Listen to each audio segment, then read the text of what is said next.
We are live right here on the grownfolksradio.com. It is single on a Saturday night. We do this every fourth Saturday. This is our 8th year in a couple of months. In February, we will be 9 years old. So what that means to me is 9 years still single. I don't know.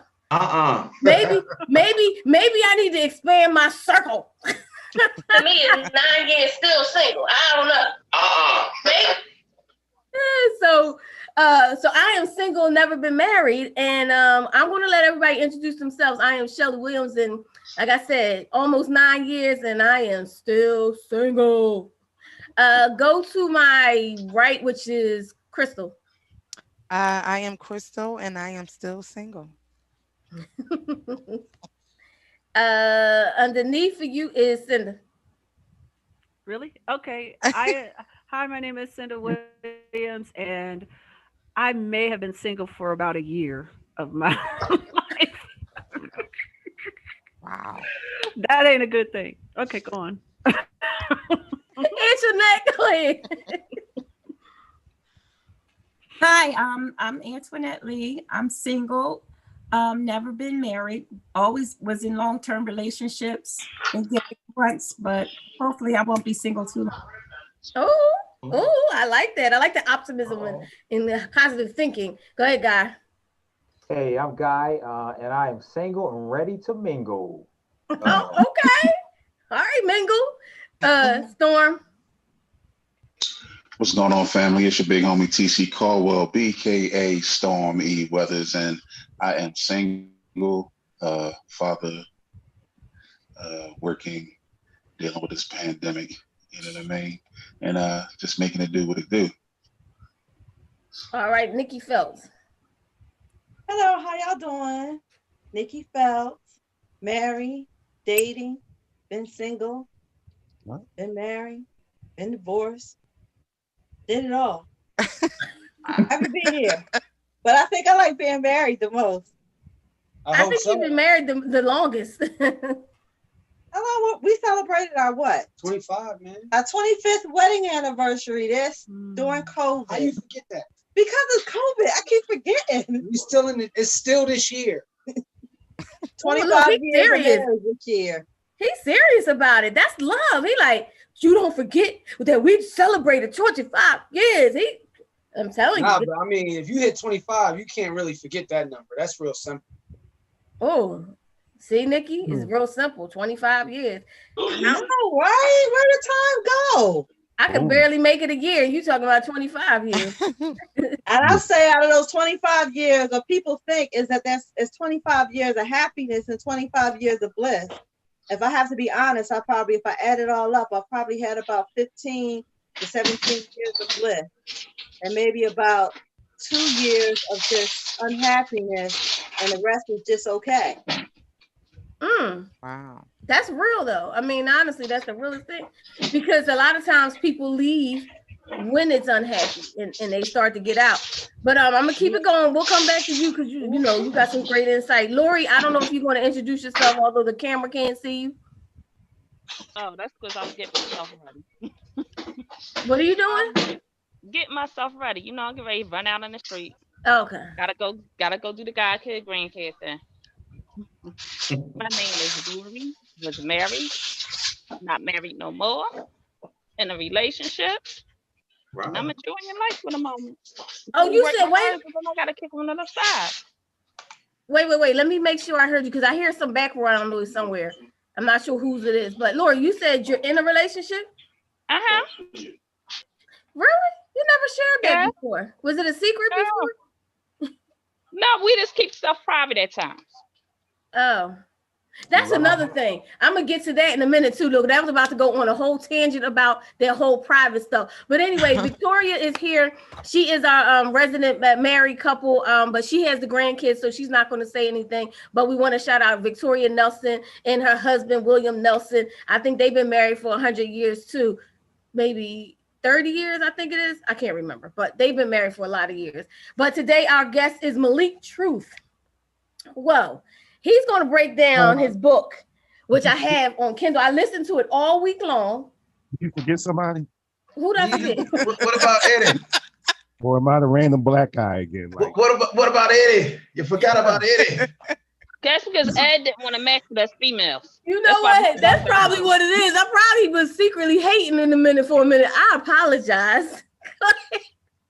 I'm only the co-owner of this dag. My bad. I'm so sorry. You made me mad. I think that was just inherently my bad. My bad. Go ahead, introduce yourself, young brother. Hi, my name is Stanley. I'm the random black guy. Just passed around the station. Like, I have no significance whatsoever, and I'm probably the only fool that's married. So, whoa. Dang, really? I'm really? Well, nobody else admitted to it. So. Yes, they did. You wasn't paying attention. They don't count. They like been married for so long. No. But they still like married. They do count. They like furniture. Like you're used to. No, but still, don't matter. Still counting. If they break up, it's like if the vending machine don't work. Damn, it don't work. It's been working all this time. What's going on? Like you expect it to work. Yo, them years count. Them years count every year. Them years count. How long have I been married? In dog years forever. You've been married for 6 years. See, he still got some work to catch up on, Nikki. That's why he don't understand it. I know. He must be going through something right now because he's just throwing lots of shade over here. So anyway, the show, Malik, yeah. Oh no, so now we're ready for Malik. Now we're ready for Malik. Yeah, y'all doing too much. I'm gonna buy y'all some matching outfits for the new year. Everybody out there in TV land, thank you for watching. Everybody out there on Roku, Apple TV, thank you for listening. Thank you for watching. We are here. It is a collective group of married people, non-married people, people in relationships, people faking like they in relationships, people. I'm just saying, people who getting out of relationships, whatever your status, but no matter what, even if you're in a relationship, you are single until you're married. So I can never claim I might be in a relationship or have been in relationships, but I've been single. So I've been in relationships most of the whole time, but I'm still single. Today, Malik True, hailing all the way from Vegas.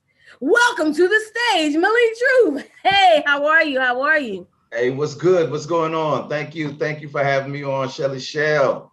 Oh no, thanks for being here. Thanks for adding what you add and being such a remarkable individual. As I listened to your book, I saw some colorful, as Cinda said, when she was interviewing you, she said colorful or whatever you said. Colorful language. Colorful language. I didn't realize it was that deep. I didn't realize that language was that deep. You took me by surprise, right? But you're talking some real stuff. So the design, dating purpose. There you go. I got it on Kindle. So tell me about the design dating purpose. Does dating have a purpose? Absolutely. Everybody, there is a purpose in dating. Yeah, absolutely. What's the purpose? For some people, let me tell you, the original purpose is what? Like you said, to get married. You're single until you're married, right? But again, that's a mindset. You know, marriage is a mindset. There's a lot of people that's married and they still single, you know, because they lying along the course of the way, or they haven't really truly established, you know, mentally, you know, where they are supposed to be at within that sanctity in that institution of marriage. So, I mean, for me, it's a mindset. It's a mindset. It is a mindset, and we also we want it to be a purpose, but sometimes we get things a little entangled while we're doing it. So you have a chapter in your book, the dating process, right? You know, the discovery process. The discovery process. What's London? That discovery process, and that's what we're going into. Anybody understand what the discovery process is all about? It just without knowing the book, do you know what the discovery process in dating is all about? Anybody want to answer that? What you think it is? I'll take a stab at it. I like that word. Go ahead. What'd you say, Guy? I was going to take a stab at it. You know, discovery process to me, when I hear that, is basically when you're learning the person, when you're trying to get to know what they like, what they don't like, you know, their triggers and stuff like, especially, I ain't gonna say that, but yeah, their triggers. So yeah, is that where you're going with that? What'd you say? Especially what? You sound like you were about to say something shady. What'd you say? Nah, I'm not. You gotta choose your battles. You gotta Say choose your something battles. This is shady. not the one. I felt shade somewhere. So Yeah, I backed that one up real quick. But yeah, no. So yeah, basically, just to summarize, I think it's just when you get to learn a person, their triggers, with what they like, the colors. With do you want to go here? Do you live your homebody, or you somebody that's adventurous? Do you want to go places? That type of thing. All right. absolutely. Anybody else? Anyone Although else? he got it on the nose, but anybody else? Like I was saying, you know me, Yeah. I like that word discovery. It's a lot like explore. I'm all about these experiences. And when you're discovering things about other people and yourself, that's what life is all about. So I like that word discovery. That's what I like. I feel Yeah. like you never really know Same your thing. significant other. You could be married for 25 years and still have to learn, like, damn, I thought you said you like cauliflower. No, I like this. It happens. It really happens. Right. So you're never going to know your significant other. Mm-hmm. Is that the truth? All right, I'm gonna go into that, but I also want to say, remember everyone, we are on television, so if you could come on screen, because when the television hits, it's not going to be your face, and that's going to look kind of crazy. So if you could show your face, that would really be great. So everybody out there in TV land, we appreciate you. But just want to make sure you see all the faces, because I know that would probably be really weird when you're looking, because I've watched it on TV and saw a random black guy for at least 5 minutes. Random black guy across the Well, screen. he's the random black guy. He's random. Yeah, but I didn't like that. I like to see people. Anyway, so when you're talking about the discovery process, there's some things that lie underneath. Malik, go into the stuff about how you find the crap. I mean the stuff that's underneath. Well, hey, all right, thank you. But Guy, I like Guy's answer. Guy, you was right in there. You was like really touching the surface. You was really touching the surface. So I definitely appreciate that. But what we want to understand when we're discovering, a lot of people like to discover that surface stuff. And I believe there was a couple of weeks ago where Crystal and Eddie was on, and I had mentioned something to the effects of you got to go deep. You got to go deep into a level of discomfort when you're asking certain questions and when you're trying to discover your partner.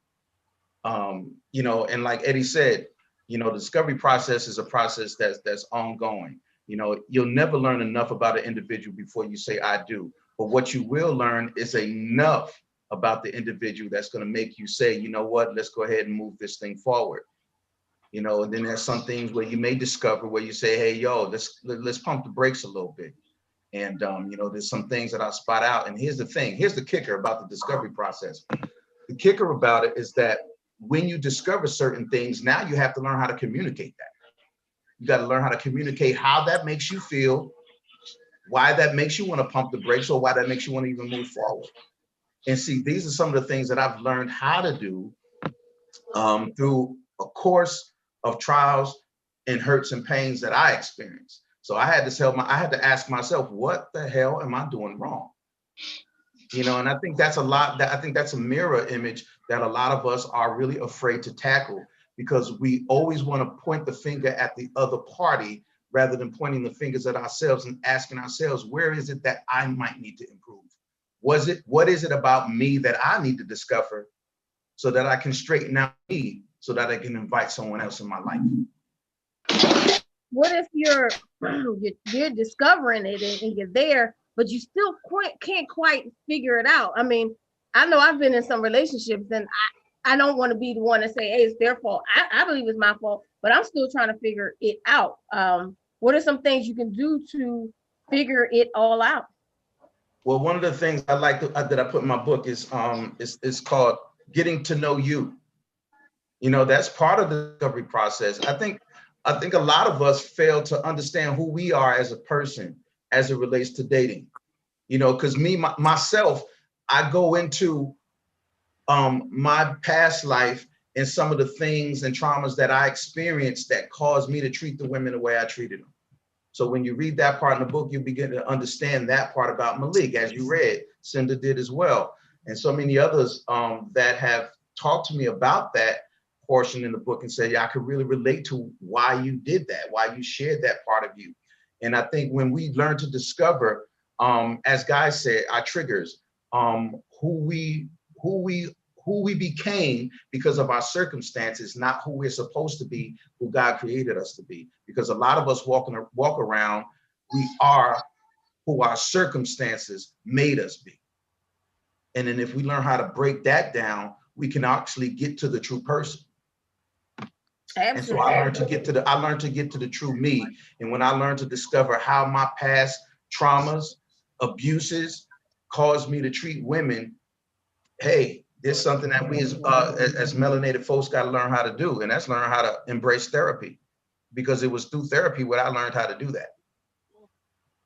Absolutely, therapy is definitely important. That's why we have Nikki Phelps. When it comes to, all right, we're discovering you have to talk about these hard hitting things. What I discovered during COVID, I discovered me during COVID. As crazy as it may seem, but spending 24 hours a day, 7 days a week by yourself, you discover some stuff. And I realized I discovered some no nonsense BS. I want exactly what I want now. I'm not accepting no shorts. I want what I want. No shorts. No shorts. I want what I want, and I feel like I deserve it. Does anybody feel like that? Oh yeah. Yes. Oh yeah. Absolutely. Yes. Definitely. But for so long, I accepted what I'm an adaptable person. I can adapt to your personality. I mean, I guess that's what makes you TV and entertainment. You adapt. So I started adapting and doing what people wanted to do. And I realized, you know what? COVID let me know I don't want to do it. I don't want to do that. I want to do this, right? So you talk about some great questions, starting off with the STD. Man, you went in. Oh, come on. I don't start off with the STD. You went ham. So you went ham on that STD thing. Did I go ham on that one? You was like, wait a minute, you described what it was like when you first got I mean, like you went in. So how do you tackle an how do you tackle an STD? How do you seriously? No, that's a serious question. How do you tackle that? No. Hey, Guy wanted to say something before I went in. Guy, what you had to say, bro? All right, I'll save you this time. So circling back to when you said, knowing what you want, and Shelly, you shared that, you realize who you are and what you want during this COVID. I think that goes along with having your standards. Not saying that you're better than anybody with standards, but knowing what you do and don't want.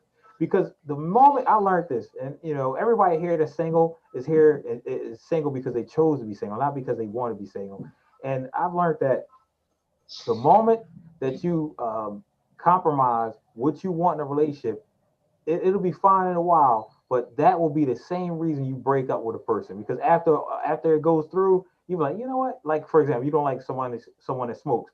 And you say, oh, she's cute, she smokes, but I could deal with 6-8 months, a year. You're like, yo, this girl smokes, I can't deal with this. And it'll be the same reason you break up. So the way I'm moving forward right now is I won't compromise those standards, no matter what. It's like, if she's smoking, no, I can't deal with it, So just in line with what you said, Shelly, it's like you have a lot of aha moments during this COVID thing. And I tell my sons that, have your standards, but they're still young, so they're not listening, it's whatever. But yeah, so have your standards and know and realizing who you are. But I think the failing relationships that you have, the quote unquote failing, I personally don't believe in failure, because every relationship I've had, which are a multitude, I learned more of what I want.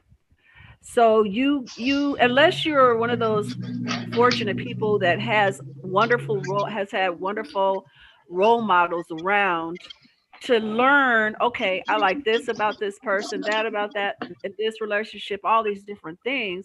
But you don't have that if you have the background like I had, which was everybody broke up. I mean, everybody. I didn't have anybody to look at and say that's what I want. So I had to learn what I wanted by experimentation and getting with this guy thinking it was love, and then finding out, nope, it was just learning. I mean, I loved him as a person, but that's not who I was supposed to be. And coming to terms with being in a relationship doesn't always mean forever for you to, but it might mean forever for the lesson that you learn that you can take with you. And as you build up and learn, I was talking to my daughter about this today. Every relationship you have, male, female, all your friends, all of it, you're learning what you want. The key is to hold up on making that ultimate commitment until you kind of really have a nice idea about what you want. And then actually spend the time to get to know a person to know if they're that person, because there are liars and thieves and all kind of mess out there. People that pretend they're one thing, they're charming, but they're not. So you get to know these people, spend the time. I'm not talking about spending time having sex with them, that comes, but spend the time getting to know them, who they are. Do they pay their rent on time? Do they have car insurance? Do they Exactly. have health insurance? Exactly. For real. Do they love their Exactly. parents? Do they like Yes. do they like their kids? Yeah. Do they That's, like men? Do they like women? yeah. All these things you cannot know when the sex is happening, and that's all that's happening. You get caught up, is good. We want that. We want that. We want that. But we don't want that solely, because that's going to hide the fact that they do something you can't stand. They chew their food too loud. They treat their mother like crap. They talk down on their kids. They Right. mistreat the waiters. All these things are things you got to learn about what can move you. And it's no Yes. doubt when you get in a relationship, no matter how well you think you know yourself and you know them, like Eddie said, you're going to find out you don't know everything. But Mm. if you have the primary foundation of a Foundation. person, then Yeah. you can cooperate and you can grow with them because you got that foundation. I like that. That's good stuff right there, Cinder. That's real good stuff. I mean, Yes. in that I'm part, a everything that Cinder spoke of is really a bits and nuggets in the discovery process in the book. Now, whether you knew these things or not before reading the book, what the book really does is solidifies what you already know, or brings back to remembrance what you already know, and it compels you to begin to start acting on what you know. And I think it's like Cinda said, when you got some good sex going on, I mean, that has the ability to cloud your reasonable thought process, because if it's good, again, like you said, it's got to be good. If it ain't good, then you ain't going to La La Land. It ain't gonna be Bye Bye Birdie. But if it's good, it's gonna be Bye Bye Birdie for some people.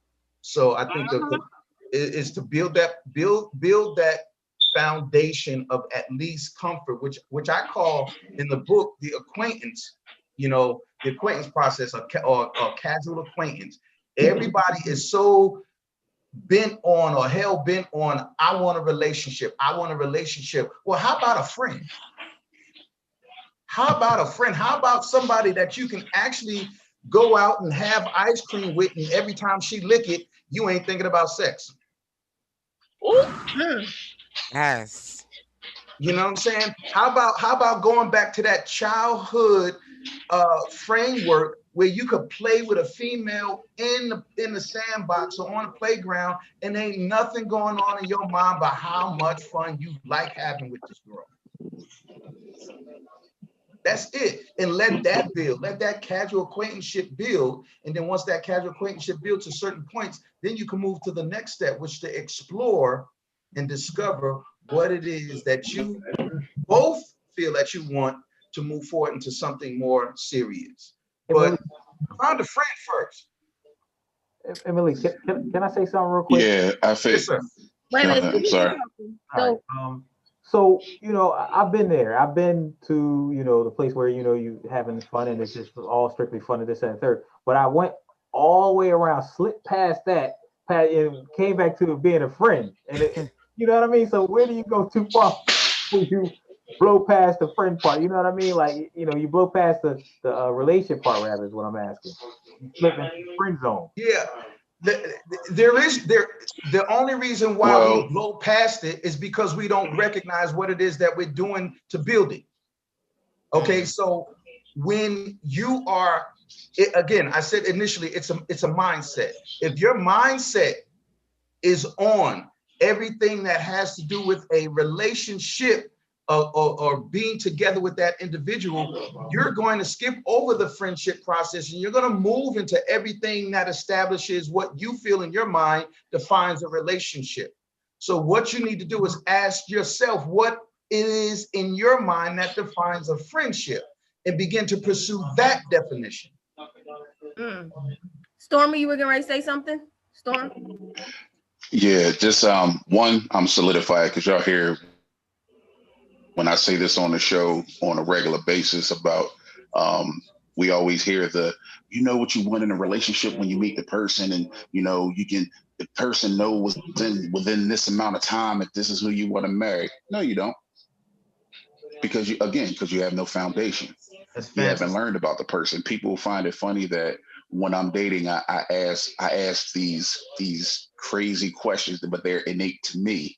What's your favorite color? What's your favorite food? What's your favorite childhood memory? What was your favorite toy? What's your favorite vacation spot? If you didn't live where you live, where would you live? If money wasn't an option, all these different things. People say, man, where are all these questions coming from? They don't understand. That goes into my database to find out what kind of person I'm dealing with, who I'm dealing with. I do more through observation, watching what's going on. Like it was said, how you treat your family, how you treat children, how you treat your friends, I like that, the people that are your friends, how you engage. Me, I'm the kind of person I always say the lost art of courting. You know what I'm saying? The lost art of courting an individual and finding out, you know, what's their flavor, what's their style, what's their taste. What it is that makes them tick as well, because you know what makes you tick. It's about trying to find out what meshes with you to kind of go to what King Guy was saying about knowing going too far into and finding yourself in a friend zone. Then guess what? That meant that wasn't the person for that relationship. Exactly. Because Right. and it might be a timing thing. You might get friend zoned because you learn so much about this person, they learn so much about you that you might not have fit into the parameters that they had for a relationship, you know, so to speak. So you wind up in the friend zone. But what happens is you'll find yourself learning more about that person in the friend zone, because when time passes, eventually this person is going to realize when all these other whomever it was did not work out for them in the relationships aspect, that they still have a friend. And I always say, friends make the best lovers, because this is somebody that knows your freak, that knows your kink, that knows your good, that knows your bad, that knows your edges, that knows your dull side, you know. And these are people that know things about you that other people might not know, which makes up more compatibility in the long run if it's meant to be and if it's played right, because God has a plan for you. So trust and believe whoever he puts in your life, he puts in your life for a season, a reason, a lesson, or a blessing. I always say love is not enough, but what I really mean is lust is not enough. Lust is not enough, because lust fades. It really does. Yes. But if you like someone, really truly like them, and they like you, and you like the challenge that they bring into your life, and you just like them as a person, that grows. That goes nowhere. So love is more a liken to liking than lusting. Lusting is biological. It's beautiful. It feels good, but it's biological. I mean, if you look at the animal kingdom, the buck don't stay. Okay, he always strays and he always goes somewhere else. But in some of that animal kingdom, the monogamous ones, when they find their mate, they stick with them. You know, their friend, because they like them. They might procreate elsewhere, but it's always their alpha male, alpha female, whatever. They stick it together because they like each other. They're compatible. They're friends. And then, you know, the rest. I'm telling you, I'm old. Okay, I'm an old lady, and I'm telling you, it never fails. When people age, as you age, that fades. It just does. You might like it, but you're tired. How about next week or Thursday? Okay. You know, so I feel like that same thing when you say what you said. Like, I think that I have been struggling for a while trying to figure out why these relationships don't work. Because we're such friends. Everybody I deal with, we are still friends, best friends, but it's alike. You just mentioned something that was so deep. I never thought about it. I stopped liking people. I mean, that's in general. I was just like, I don't like that. I don't like the way they think. And I feel like right now I'm trying to get to the Nikki she's talked about being mentally with somebody. I want to be mentally drawn into a person where we like our thoughts. I dig your thoughts. Forget what you look like. I just want to dig your thoughts. Is that where we can go? How do we get to that point? I feel like I haven't felt that. I haven't felt that yet, where I dig someone and I dig their thoughts and I just want to just be lost in their thoughts. Well, it's like Stormy said, you know. Oh, wait a minute. It's 3 people. Monica wanted to mention something too. Sorry. All right. So, Malik, Nikki, then Monica. All right. So I'm gonna bounce off of what Stormy said earlier. He talked about observing, right? Okay. So there's a part in my book called Fact Finding: Access Through Proper Observation and Inquiry, and that's really the fun part. You know, it's like Cinda said, it's the learning to like somebody. And then learning to like somebody is not just about a feeling and gathering data. It's also about communicating that data that you receive. You don't just take the data and just house it. You take the data and you learn to communicate that with the individual. You see what I'm saying? Mm-hmm. And that's where you begin to start breaking what is called the friend zone. You stay in the friend zone because you fail to communicate properly.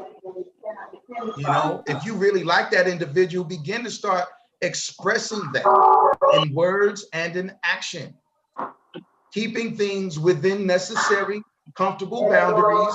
And as the boundaries increase, which your mate will give you, the increase in those boundaries, then you continue to go further, but continue your communication within those parameters and boundaries. And I'm telling you, that friend zone thing will disappear because you put yourself in the friend zone. A person don't put you in the friend zone, you put yourself in there.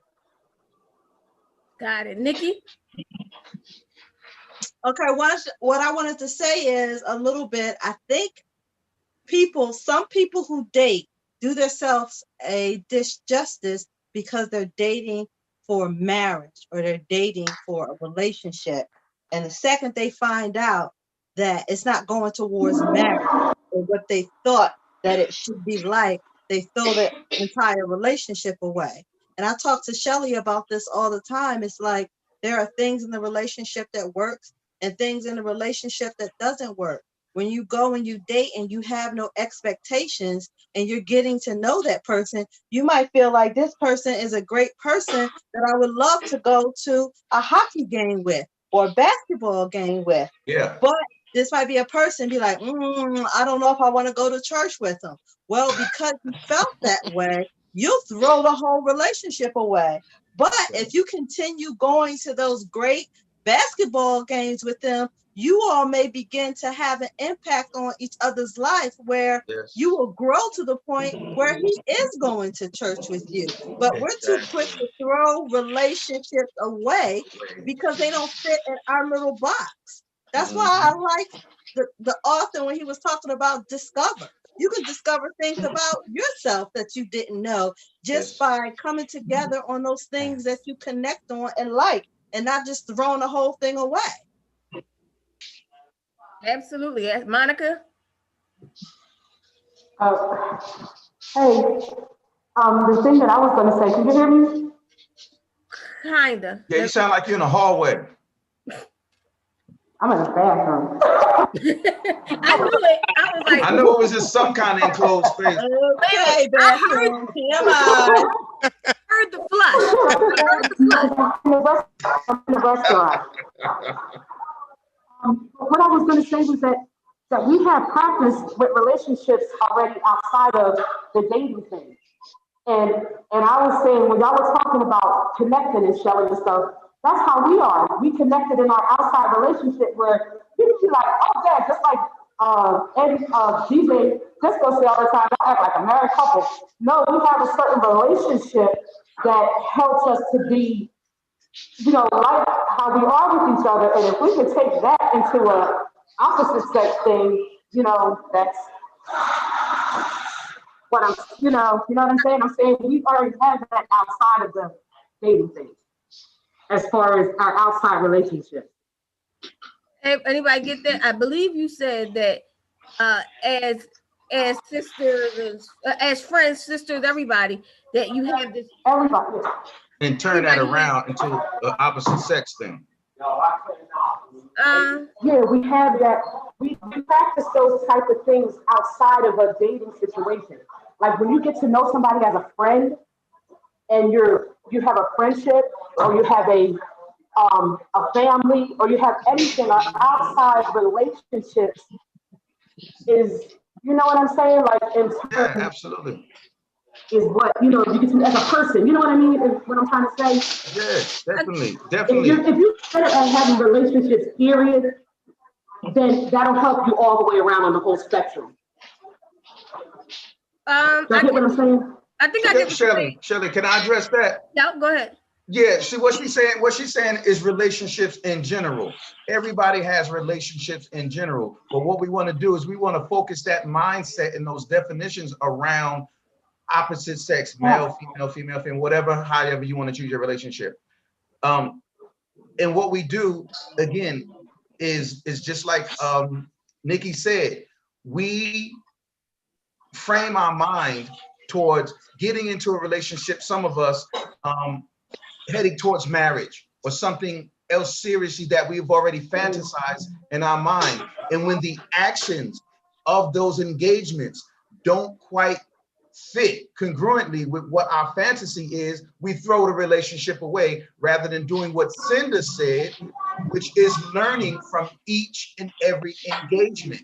Because even though it doesn't mean necessarily y'all two hooking up, going to bed, hooking up, being in a committed relationship, which is with one another, you, as Stormy said, you gain a friend.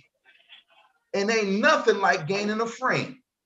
My daddy used to always tell me, end in a friendship, because never burn a bridge, because you may need that woman again and she may need you again for something, whatever.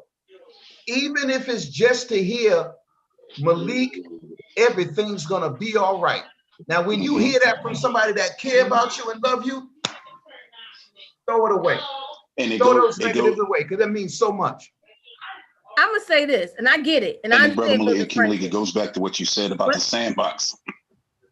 Yeah, I was saying it goes back to what you said about the sandbox and being able to being able to engage with a person and it not automatically go to a sexual or an adult thought, because again, that's that foundation. That's the foundation that's built on rock.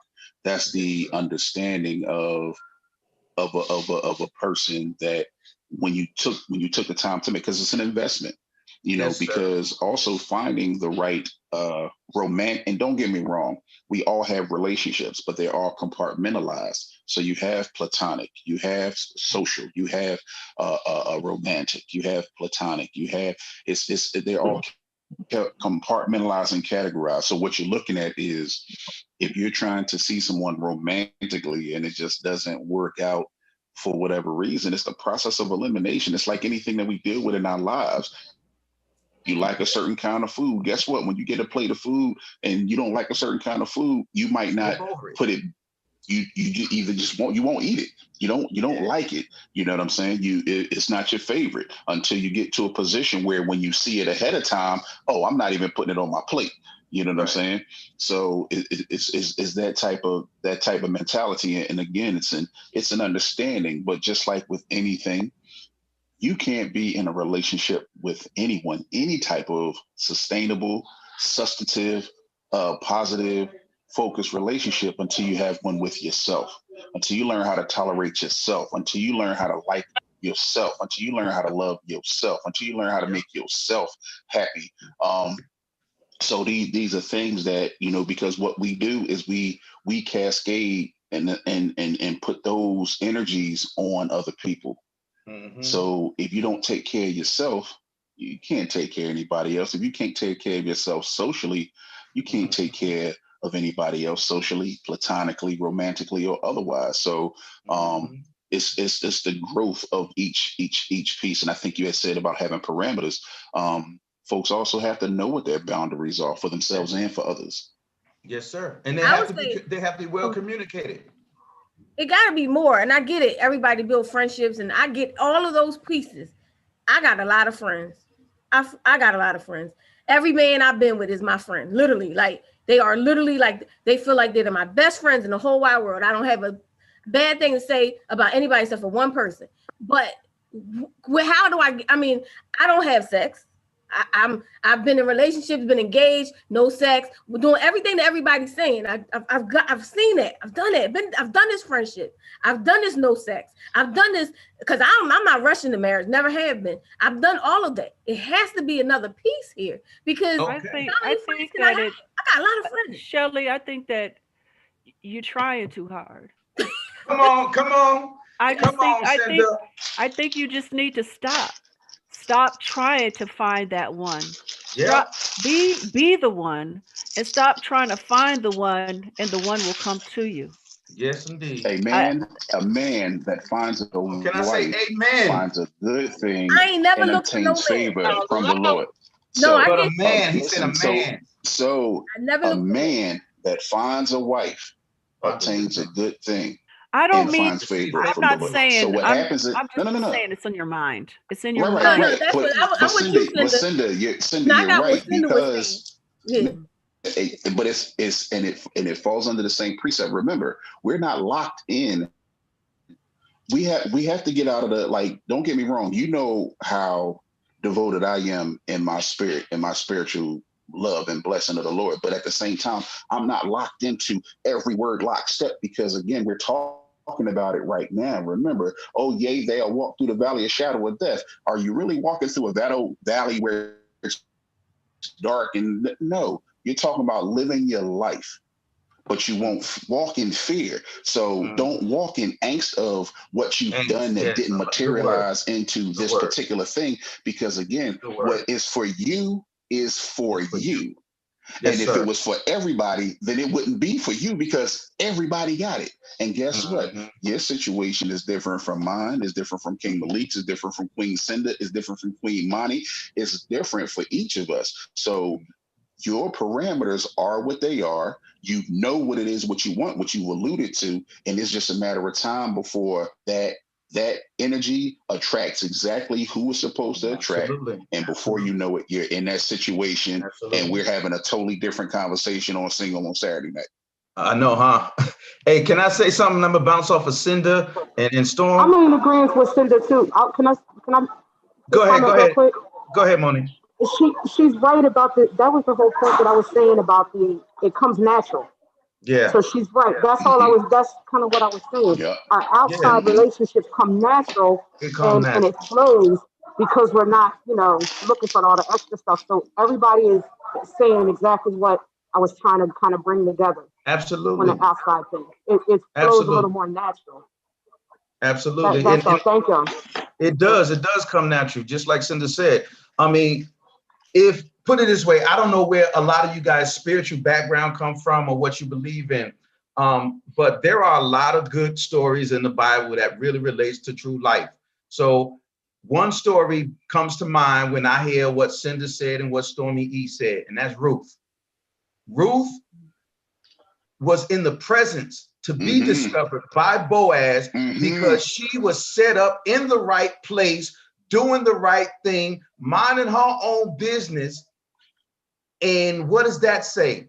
That says for women to stop trying to do the man's role. The Bible says a man that findeth a wife findeth a good thing. And a woman is always saying, I need to find me a man. I need to find me a husband. Well, stop trying to find. No, you do not. Position yourself to be found. Yep.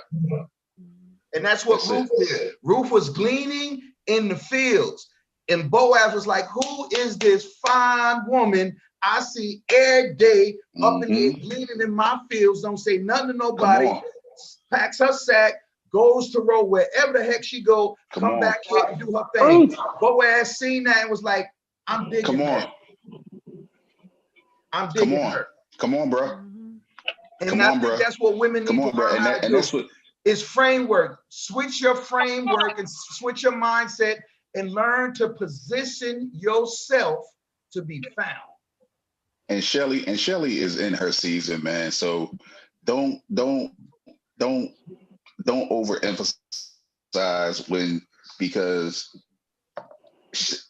I think probably next to Monica has seen the growth, the maturity, the change, her work in her field to the nth degree, and even giving seeds to others for them to till their field. So, and this goes for every woman, this goes for anybody watching. Trust and understand, when you are going about the business of your business, whatever that might be, there is somebody that's sitting back just like watching you. Yo, and guess what? Sometimes, and I'm gonna say it as one of those brothers, sometimes we have to sit back and make sure that our stuff is in order before we even put ourselves in a position to say, hey, how you doing? I see you over here working. You blessed. You did it because it's a blessing for us, because that's gonna make us greater. Oh yeah. In the long run. Oh, so yes, sir. What's for you is for you, and the time might not be immediate, but the time is now, because as long as you're doing what you're doing the way you need to do it and working the way you are required to work as a woman should, the man that's meant for you is going to see that. And before you know it, like I said, we're going to be having a different conversation on Single on Saturday night. And hold on, and Antoinette, I ain't forget about you over there. Antoinette over there, she Huff, listen, that's another one. When I say that's a sister to sit back, we sit back and we watch, just continue to continue to push, continue to grow. And when that conversation get different for her on Single on Saturday night, there's gonna be a whole lot of mad dum-dums out here in the Delaware Valley. Come on, somebody. Mm-hmm. Come on, somebody. Come on, Crystal. What you got to say, Crystal? Yeah.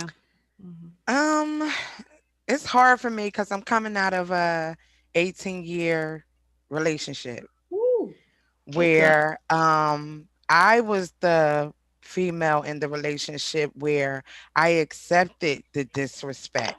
I accepted the put down. I accepted the abuse. I'm on the other side of that. Wow.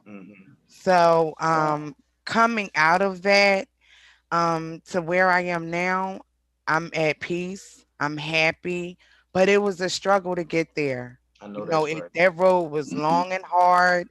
I looked in the mirror day after day after day, like, what is wrong with you? Nothing. Just stick with it. You love him. Push your feelings aside. Love his kids. Love him. Take care of him. Take care of his kids in spite of what he does. Love him for who he is, not what he gives me, not what he brings me. But I realized all he brought was heartache, pain, disrespect, disloyalty. And back then I didn't realize it, but now looking back, I realized that God was tearing me down to the bottom to build me back up. Come on, somebody. Come on. So and you're back stronger. And I'm back stronger. And Amen. So the gift that you got was finding yourself. Yes. I was able to. That's what a lot of people don't realize that 2020 is about. It's like perfect vision. Let me show you who you really are. Let me show you how. Let me show you how you affect people around you because of your attitude. Because of what you put out is what you get back. So if I'm putting out nasty and hurt and pain, that's what I'm gonna get back. That's what I'm attracting. What they say, you reap what you sow. Exactly. You sow bad things, you get bad things. Exactly. Yeah. Reap what you sow. Exactly. I like that. So now I'm grateful. I'm grateful for going through all those storms I'm happy I went through them. It was a stepping stone. It was a learning lesson. And it made me look at myself and accept my flaws that I inflicted on him, his kids, his mother, his family. You know, I had to own everything. Everything that I put out, I had to own that. And once I owned it, once I did own it, I didn't get peace until I did that. That's all. Pressure makes bust pipes or make diamonds, and you shining. Yes. And going through that fire, you come out pure and clean on the other side. Yes. So instead of you coming out like a lump of coal after 10, 12, 8 years, you know, whatever, not really knowing what you would be on the other side. As Cinder said, it took that long for you to discover who you were, and you were perfectly formed for what you needed to be on this side of that scenario. And you are a testament, a testimony, a lesson, and an ideal for someone else who believes that they can't come out clean on the other side, that they can't come out better for what they've been through, because people don't understand. You know, most great inventions came by what? Accident, trial and error. Yes. You only have to be successful once, but the failures be plentiful. And you may have had to go through those different trials and errors of discovering what it took to be who you are today. Yes. Yes. So we definitely, you're blessed, and we applaud you because you're here to be an example for others. Thank you. But the hardest thing at the end was I had to forgive him. And once I forgave him, I went to him and I said, thank you, and walked away with a peace of mind, my world turned around. Amen. Then nothing more valuable, nothing more important than a peace of mind. Trust and believe. Because again, if you can't be good to yourself, if you are no good to yourself, you ain't gonna be a damn thing for anybody else. Exactly. Right. You know, I know DJ Kid Disco had a comment in the chat. He said that sometimes people just don't fit spiritually and changes need to be made. And sometimes they don't find this out until after they say, I do. And that's why it's important. You know, I know Malik, when we've spoken before, was saying that, you know, if you wait till you're married to start this discovery process, it's very, very difficult. And your spiritual compatibility is so key. I mean, in one of my marriages, I did not take the time to find out about the spiritual compatibility. And you know, I came from the church. I'm not joining nobody's church unless I feel like that's where I've been led. And but to have a partner that did not give a crap about God, prayer, communion, community, did not care at all. And the reason why I didn't find out is because I got pregnant and had to have a baby. You know what I'm saying? And because of my religious upbringing, that meant you get married. So I got married to somebody for religious reasons. And by the way, that's how he got me to marry him. He kept saying, we're going to have a bastard. You're not a good Christian. So I said, I do, on the day I was due to have my baby, because I was holding out, because I knew that wasn't in our love. Our love was not there, but I did it anyway. And then I try to take him to church, and he's sleeping on the front row with his mouth hanging open, because he don't care about that. He just doesn't care about that. You know, and he never cared about that. And just like I knew before I said I do, we didn't. Okay. And so 19 years later, after the baby's grown, we finally went our separate ways. But if possible, if you haven't already said I do, that spiritual connection has to be established, because people believe different things. And I'm not saying one is right is one person is wrong. I'm just saying our spirituality is our foundation. Whatever it is you believe. If you're a Mormon, if you're a Christian, if you're a Buddhist, or if you don't believe in God at all and you just believe in yourself, it's still the foundation of what brings you peace and grounding in this world. And if you are not compatible with your partner with that way before you say I do, that is a hard hurdle to jump over. I believe that it can be done if the people that are in the situation are communicating enough so that they understand this lack of compatibility, and they can sit down and talk to somebody and discuss it and figure it out. I believe you can do it, but it's just very difficult to do. But it's important to do before if you can. Absolutely. I have a question. Absolutely. I have a question. Absolutely. Listening to Crystal and Cinda, and between the two of them, I'm hearing a common theme, and that is that they've been with in a relationship for a long time. So my question is, at what point do you know that the relationship isn't there? What is it? Because I'm the type of person, I kind of know rather quickly. When I say rather quickly, I'm talking like maybe 3 years or whatever. But you guys went it long, like Cindy, you said 19 years, and I think Crystal, you said 15 years or something to that effect. 18. 18, I'm sorry. So, at what point did you know that it was salvageable? And I guess I'm not gonna ask you guys why you stayed in, because I'm sure you guys love these guys, so to an extent. But do you wish you had left earlier or sooner? Absolutely. Absolutely. Just because I never liked him, but I lusted him. That's why I'm talking about that lust versus like thing. I never liked him. And the first time we were together, that we had a baby. And because of my upbringing in the church and his pressure and his rational, smart behavior, man, he talked me into marrying him when I knew it wasn't right. But once I make a commitment, I stick to it to a fault. I will stay. I have had a lot of relationships. I have been in for far too long, because stick by your man. That's what I was taught.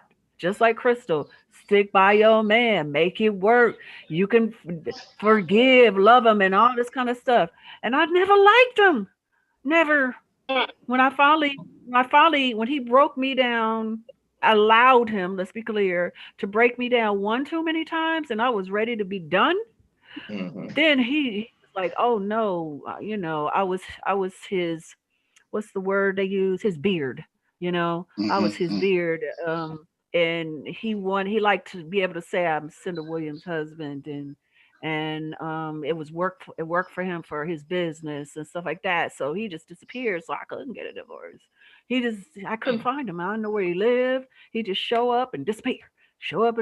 And I was stuck for another 6-7 years. I wanted to be out of it. But because I had a child, I couldn't. He was a brilliant lawyer, figured it all out, put all the pieces together. But I knew before I said I do, I didn't want to. And I mean, that was nobody's fault but my own. And I don't look back on it, and I don't regret, because I have my beautiful, beautiful daughter, and not just having had her, but having raised her and taught her. And I have a feeling that my relationship with him was about her, not about us. That's all right. Sometimes the relationships or the communications that you have with people ain't got nothing to do with you and your spiritual growth. Sometimes it's about someone else's. Yeah. So for me, I believe that my time with this person was well worth every moment, because of our daughter and who she is and what she has to give to the world. And I just, anyway, I'll shut up. Okay. That's all right, Cindy. You did that. You said that. I was over here shouting on the inside. Yeah. At the time, I didn't leave because we were both in a devil's world. We were That's both all right. matching each other. We was both each other's mirror in the devil's world. He was doing dirty. I was doing dirty. I was seeing this guy. He was seeing this woman. But when it started coming down to, okay, I want to be with him, the kids came in. Not my kids. I don't have kids. I took on his children. Their mother dropped them off at my house and left. So now I'm in the situation where I have 3 little kids. What am I to do? Do I throw them away? I love him. I'm gonna love his kids. Right. So I didn't walk away because I didn't want to. Yeah. Because my normal was that pain. That's how I function. That's deep. That was my normalcy. Pain was easy for me. To identify with. Yeah. Like it was easy for him. Because that's where we both were coming from. We were both in pain. We were both out here hurting people that we cared nothing about, including ourselves. I didn't love me, and he didn't love himself, but we acted like we loved each other. So we played a game of love. See, that's the importance of therapy. A lot of times when people come to couples counseling or therapy, they're expecting people to fix the other person. Exactly. Like the relationship you have with yourself is the foundation of your relationship with all other people. And if you don't have a good relationship with yourself, you're not going to connect and have good relationships with other people. Exactly. Because I hated myself and he hated himself. So that's why we could get along. That's why we can vibe so good. Can I say something after you? I'm sorry. No, go ahead. Anybody ever heard of this age-old lie called time heals all wounds? Absolutely. Here's why I call it a lie. Absolutely. It's a lie because time in and of itself is not going to heal wounds. It's what we do with that time and within that time constructively that's going to heal those wounds from the past. Because there's so many of us walking around with those hurt little boys and hurt little girls bottled up in that corner, curled up, that has not been healed yet. And it is only through therapy, only through good therapy, that we can get to that child, begin to listen to that child, understand the pain of that child, and start rearranging and learn how to heal. Yes. Now, I will say one thing about time healing all wounds, because if we live through life long enough, we have experiences that make us grow up, whether we want to or not. And I look at therapy or the people around you as shortcuts, because there are some people who recognize that they need to move on or recognize that there is a problem, but they don't know how to correct it or fix it or get pointed in the right direction. And it's only through your experiences that you'll understand where you need to go. So whether it is a therapist, I'm always going to push for therapists, but sometimes you can have therapy with someone that's not licensed or a therapist. It could be your mother. It could be your best friend. It could be someone who's gone through it, but you have to connect, and therapy might cut off 5, 6, 7 years of getting that lesson. Whether if you didn't go to therapy, it might have took you a lot more time, a long time to get over that. And as therapist Nikki, what do you learn even in your first year of psych courses? We learn that therapy is about the client getting involved in their own healing, which is the Rogerian method. There you Carl go. Rogers discovered that method. And it is only through client involvement that they're going to heal.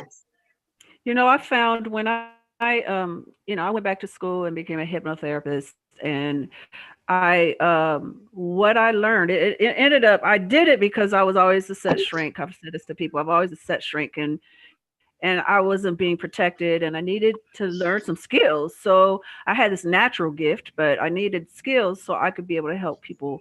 But it ended up being all about what I was learning about myself. And what I found was, if I literally sat down, I wrote a list of all of the relationships I could remember, which, I never did the one night stand kind of things. I didn't do the in and out I did long-term relationships all the way. And when I sat down patterns of my relationships, I realized that every relationship that I had, it was different in its way, but the pattern that repeated was I was healing something in me through about my dad. My relationship with my father was very complex. My relationship with my mother was very complex. And so the relationships that I was forming with all these different people, men and women, friendships, all of them were about healing me through what I learned through those things. Up till then, I didn't know this. I didn't understand myself. I didn't understand what was going on. When I sat down and thought about what I got from each relationship that I had, male and female, when I say male and female, I'm talking about friendships, because I've had bad, seemingly on the outside looking in, bad friendships with girls too, how they just hurt me so badly. But it was because I was learning something. It was like I would seek the weaknesses of my father and mother in people, and I was trying to fix them. I was trying to, and ultimately what I was doing was healing in myself, because I would come to some kind of determination about this relationship. And once I started consciously doing that and looking at my relationships as possibly this might be someone that's in my life forever, maybe not, maybe it's just a season, but I know that this person, I'm as attracted to this person as a friend, as a lover, as a whatever, as an enemy, even to learn something from me. I am not coincidentally meeting this person. They are not coming into my, how many 7 billion people, but I meet this person. It is something that I'm learning for my growth, so I can be a better me, and so I can be a better friend, a better sister, a better child, a better mother to whoever I come in contact with. Relationships are not a coincidental random thing. They are an attraction that you put out there. You put this out there for what you need to grow, because we're at school right now. We're learning. We are learning, and every relationship is not something to ever regret, because you are learning and you're growing and you're healing from it. That's my opinion. I just wanted to shout out. Remember, wait a minute, I don't know who just talking about. Let me Facebook is really watching. They've been doing a whole lot of hearts. I had to put my glasses on to really read this. What's Monica Yvette Money? She said most friendships are built on false pretense because we're trying so hard to make each other like one another. You truly don't get to know the person until they get comfortable. So you find, she went all the way in. So you find yourself falling for the representative. By then you're scared or hurting their feelings or being alone to break up. So you settle. I think that probably was to the to Guy. So that was probably based off of that comment as far as staying with somebody. So I think that was the answer to that, to why someone stays, because you get there, you don't want to leave, you're comfortable and things like that. So I believe that was to that regard. Disco, I see the book, Why Money, the author. The book is The Lifestyle Volume 1. It's available right now. Because if you fly that in, you keep going. He just wants you to make sure you see it. Thank you, Kid Disco. Why Money, the author. Thank you so much. We're so appreciative. But that was a good thing. Anyway, so I think somebody was saying, get ready to say something. I just didn't want to forget everybody that I was going to say that going back to time healing all wounds, that was something that I kind of grew out of probably in my 20s. Once you get a little more knowledge about life and yourself, and it's not necessarily the time, it's what you do with that time to tend to the wound. And that's like anything, just like an actual wound. If you have a wound and all you think is just going to heal up by itself, no, you're probably going to wind up with an infection if you don't, sanitize it, sterilize it, medicate it. And in a sense of what we're talking about, it converted into therapy and speaking with a confidant, counseling and things like that. Because whereas we generally here in this group deal with adults, I am one of the folks that deal with the youth. And working with the youth for close to 40 years now. It's like they think about what we're dealing with and then make us a third of our ages trying to deal with the same crap because they're trying to be accepted by someone. They're trying to be in a relationship that they don't have the knowledge or experience of how to be in just yet. For what Cinda and Crystal were talking about, the examples of what a relationship looks like. In one household, it might look loving. In one household, it might just be a single mom. In another household, it's the grandparents. In another household, it may be two parents. In another household, it may be abusive. So based on the examples that you have of what relationships look like, will tend to assimilate how that person, an individual, moves forward in them. And here, I'm somebody that's dealing with, 14, 15, 16, 17-year-olds that want to try to have these adult relationships. And I'm sitting there in my own way trying to tell them, adults don't even have it together yet. Adults don't even have it down yet. Adults are still trying to figure out how to be in relationships. So do yourself a favor, be a teenager. Be a teenager. Let these years of your life be some of the best years of your life. Learn. Let's find some examples of what responsibility looks like, what accountability looks like, what stability looks like before you decide to jump and involve yourself in another person in a way that you find yourself uneducated, unprepared, and a parent before you're even a productive citizen. I feel you. Listen, I don't want to grow up. I'm a Toys R Us kid. But when you come to time, you say time heals our wounds.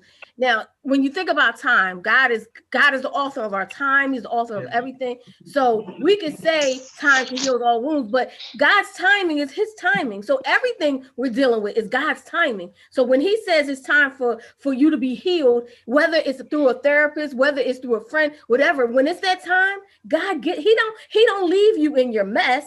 He makes sure you get whatever you need to get out of that mess. So it's his timing. So time can heal wounds because whatever God's timing is. So I'm waiting on when God says it's time to walk in your purpose, like Crystal, honey, walking in your purpose, right? He says it's time you get out. Now you're going to become a radio host, and the next thing is author, Yes. So we're walking in God's timing. So when is your time? We're just waiting on God.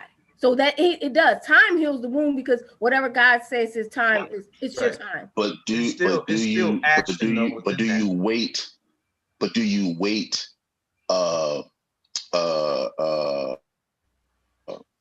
apprehensively? Do you wait lazily? Do you wait like, oh, God got this? Or do you do the work? Because just like he said, you will be healed, but he also said faith without works is dead. So there are things that you still have to do. There are things that you still have to do in order for the healing to occur. Again, the therapist is there. The counselors are there. The confidants are there. The pastor is there. The word is there. But you have to study to show yourself approved. So it's something that you have to do in order, like I said, it's not just that time heals. It's what you're doing to tend to that wound in that time for it to heal. I think the key though is to act, but act with faith. Yeah. So instead of just acting with desperation, trying to force something to happen, make something happen, it's just gradual, steady, just like the water overflowing over the rock. Study, heal, read, talk to people, steady meditate, acting. pray. Yes, steady acting, but not trying to force your agenda, because your agenda might get you stomped down somewhere. Your agenda may not be the best thing for you or for anyone, because we think we know everything. We think we know. I'm gonna do this. I'm supposed to do that, and blah blah blah blah blah. And you know what? sometimes what you think you know can get your ass kicked. Okay. Uh-oh. So it's important to while you're doing something, don't put attachments to it. Yes. Yeah. Don't put attachments to this has got to be this way, this has got to be that way, I'm going to do it this way, and if they don't say something, I'm going to do it that way, blah blah blah blah blah. You have to be open for God's guidance. And if you are controlling everything, if you are saying this is what it's got to be, you might lose out on this great big vision that God has for you that you don't even understand the scope of. So Yes. yes, act. Also understand that you're in God's time, no attachments, and have faith. Yes. Absolutely. Like you said, sometimes you just got to go like that. And I understand acting. We trying to do the most. Sometimes you got to just put your hands up and say, God, you got it. Because we're trying to fix something that he already says, I got the plan. I got the plan. Sometimes you just got to put your hands up and wait on them. I'm grateful for put my hands up and wait on them. Yeah, but we also have to ask him, even though we're doing the work, we also have to ask him, what can we do for you while we're doing the work? Hey, man, there you go. Yep. Cannot lose sight of that. That's mandatory. It's no getting around that. It's no, what can I do for you to help me along my path to help me better? A lot of people forget that. And that information will be laid on you. So, that was dope. How that went around that whole around the forum. No, seriously, because it's and those are the things that we miss or don't have knowledge of. And Queen Nikki said that teenagers, with me mentioning teenagers, she said they have the information without being able to have practical application. And that's the one thing, is having information and being able to apply it. Yes. And for a lot of us, it took the experiences to get where we are. All of us are where we are based on the experiences, and King Leek said it, that we are made up of our circumstances. But one of the things that I had to learn, and I mean this recently in my life, is I can't continue to look like what I've been through.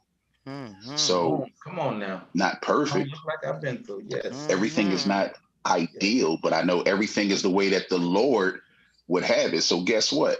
I'm gonna walk around here and I'm gonna look like $1 million, even though I ain't got a couple thousand.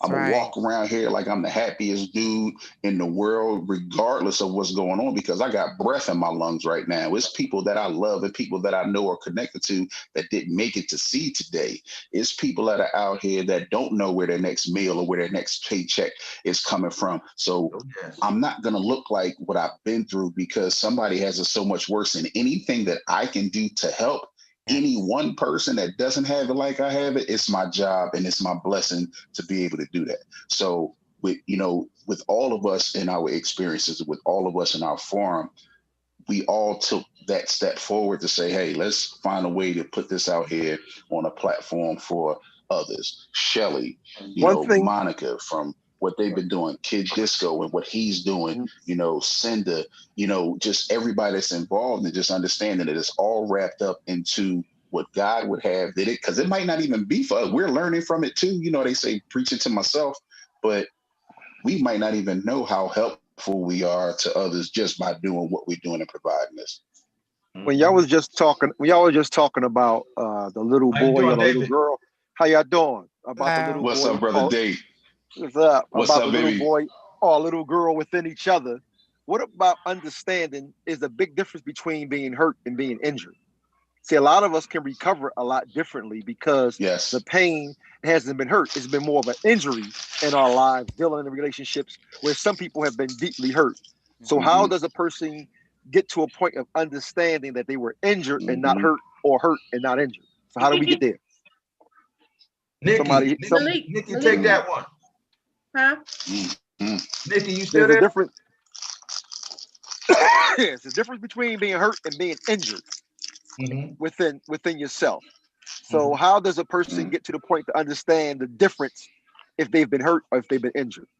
All right. Well, Nikki's not here. I was going to have Nikki take that one from a therapeutic point, but I'll take it from a general standpoint of just understanding the theories of an injury and a wound. You know, and we could look at an injury as maybe a muscle injury, like a sprain, something that can be tended to and easily healed with a lower course of time and a lower course of treatment. Whereas if you have a Achilles heel tear rather than a Achilles heel injury. You see what I'm saying? So there's a difference between the tear, because now you've torn something from its support base. You've torn the muscle from the bone structure. Okay, so in relationships, when we have been injured, it could have been something that somebody said, something that somebody did, wasn't too hard, too harsh. But if we were injured where we have a deep laceration from that relationship, that one is harder to heal, because now what we need is a different course of treatment and different course of time within that treatment to begin to heal from that wound.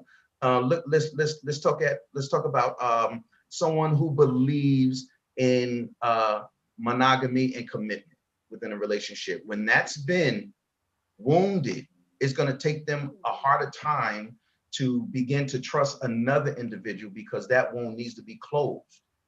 Whereas to a person, somebody said something about a person's, about the way they dress, how big they are, how small they are. Those are small things that could be, tended to. So it's, and then also we have to understand that for different people, David, there's also different definitions. Okay, and so that's why in my book I talk about getting to know yourself, because if you begin to know what definitions basically rule your life, then you can begin to identify those and begin to truly reframe that structure if need be, because now you understand and you know you.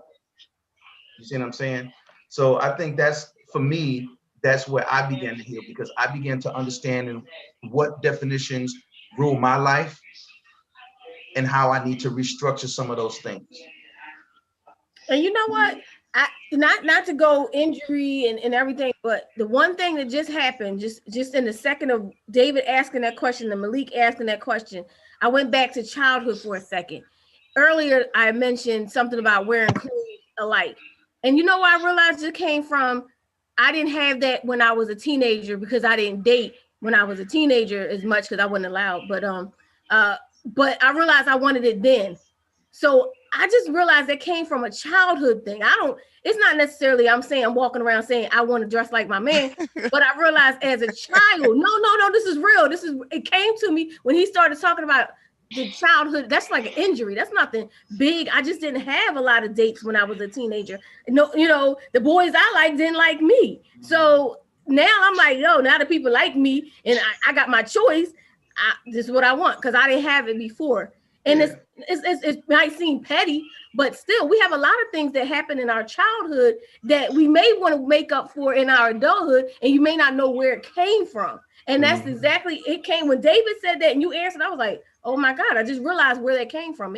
It's not something deep rooted. It's just something that came from my childhood. Yeah. And I like that example you used, because that lacking may have been injurious to you going to another level, but it wasn't something that wounded you. Now, if they had attacked you and bullied you and did everything, that would have been the wound. That would have been harder to heal from. So that's what I like about that. Now, one thing that we have to realize in any pursuit, for real, in any pursuit, really, and I keep going back to this in my book, is you got to understand you, and you got to understand what you want. You got to understand how to choose and why you're choosing. And Stormy, you're going to like this one, because a lot of folks forget this foundation.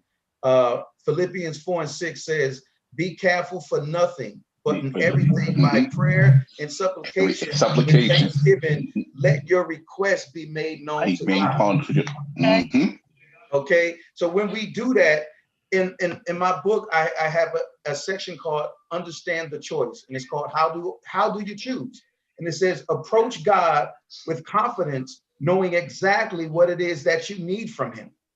And being that he knew you before you were formed in your mother's womb, have the confidence to know that God crafted who you are to become, and has given you the knowledge, understanding, and wisdom to become greater than your circumstances.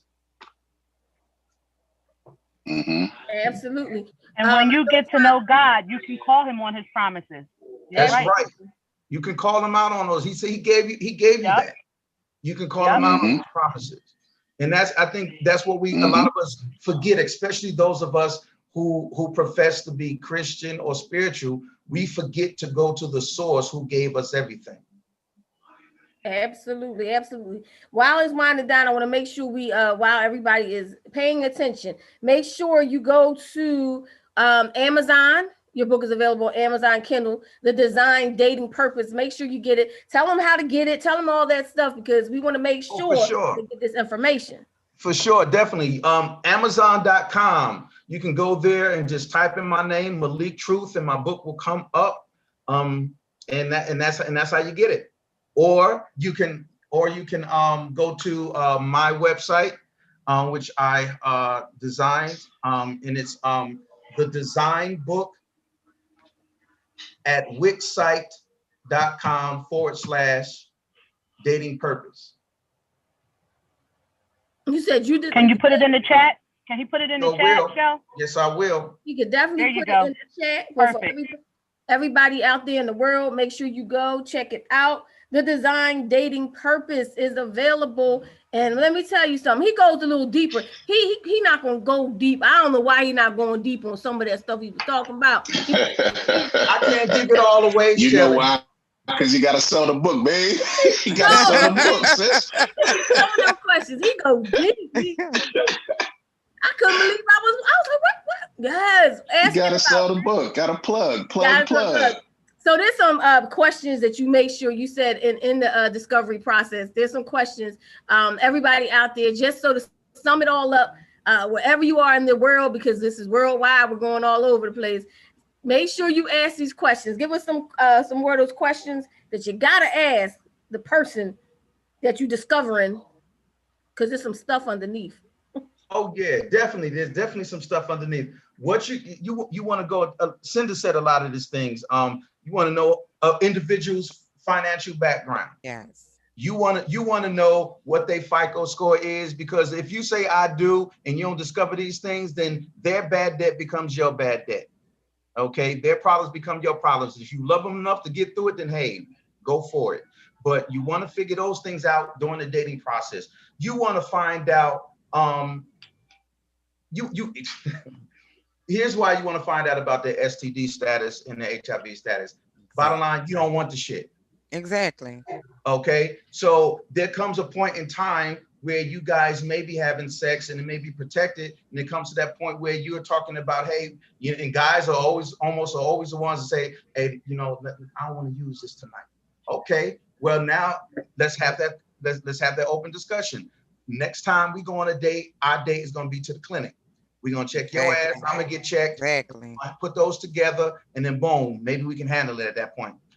You want to know about their socialization, their social upbringing. Maybe they were adopted and they didn't grow up around that love, and their circumstances taught them how to maneuver within relationships.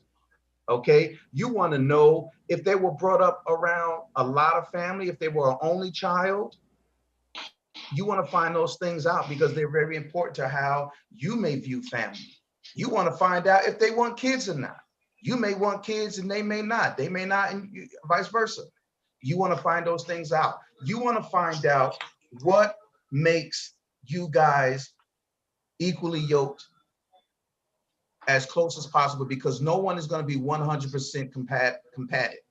But you want to find out what those things are that's going to keep you together with the least amount of friction. And that when friction does raise up, that you guys have enough love and compassion and understanding for one another to get through that hump peaceably and amicably. And that's all I'm gonna give. That's all he's gonna get, but that's some good stuff. Let's ask these questions. They're very important questions. I don't think I've ever gone through it in that process, asking those questions, but definitely over time. Do you ask somebody, are you selfish? Do you go the extra mile?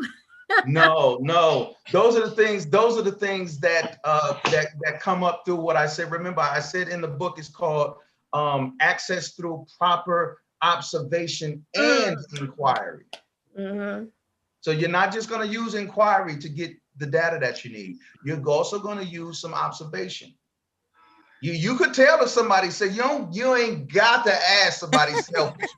They're going to show you selfish. Exactly. Yes, they're going to show it. Exactly. They are going to show it. Yes, they are. They're going to show you sometimes being the only child, they show it cheat. naturally. They're going to show selfish, cheat. They're going to show cheat. They're going to show high signer, big baller. Inconsistent. They're going to show you inconsistent. All of that. All of that. Yeah, they're going to show you all of that. Here's a thing about that observation. I had a interview last night, and this was a question that was asked. I always say, when someone shows you who they truly are, Maya Angelou, please believe them. The first time. Please believe them. They said to call before you got Please believe them. That was my question. Hey, Monica, what you talking about? Who you talking to over there? Who you talking to, Monica? I know that was my question on Facebook. I put that question on Facebook. When people show you who they are, believe me. Listen, it's too much background. When people show you who they That's are, Monica. but can people change? So with that, is it a life sentence?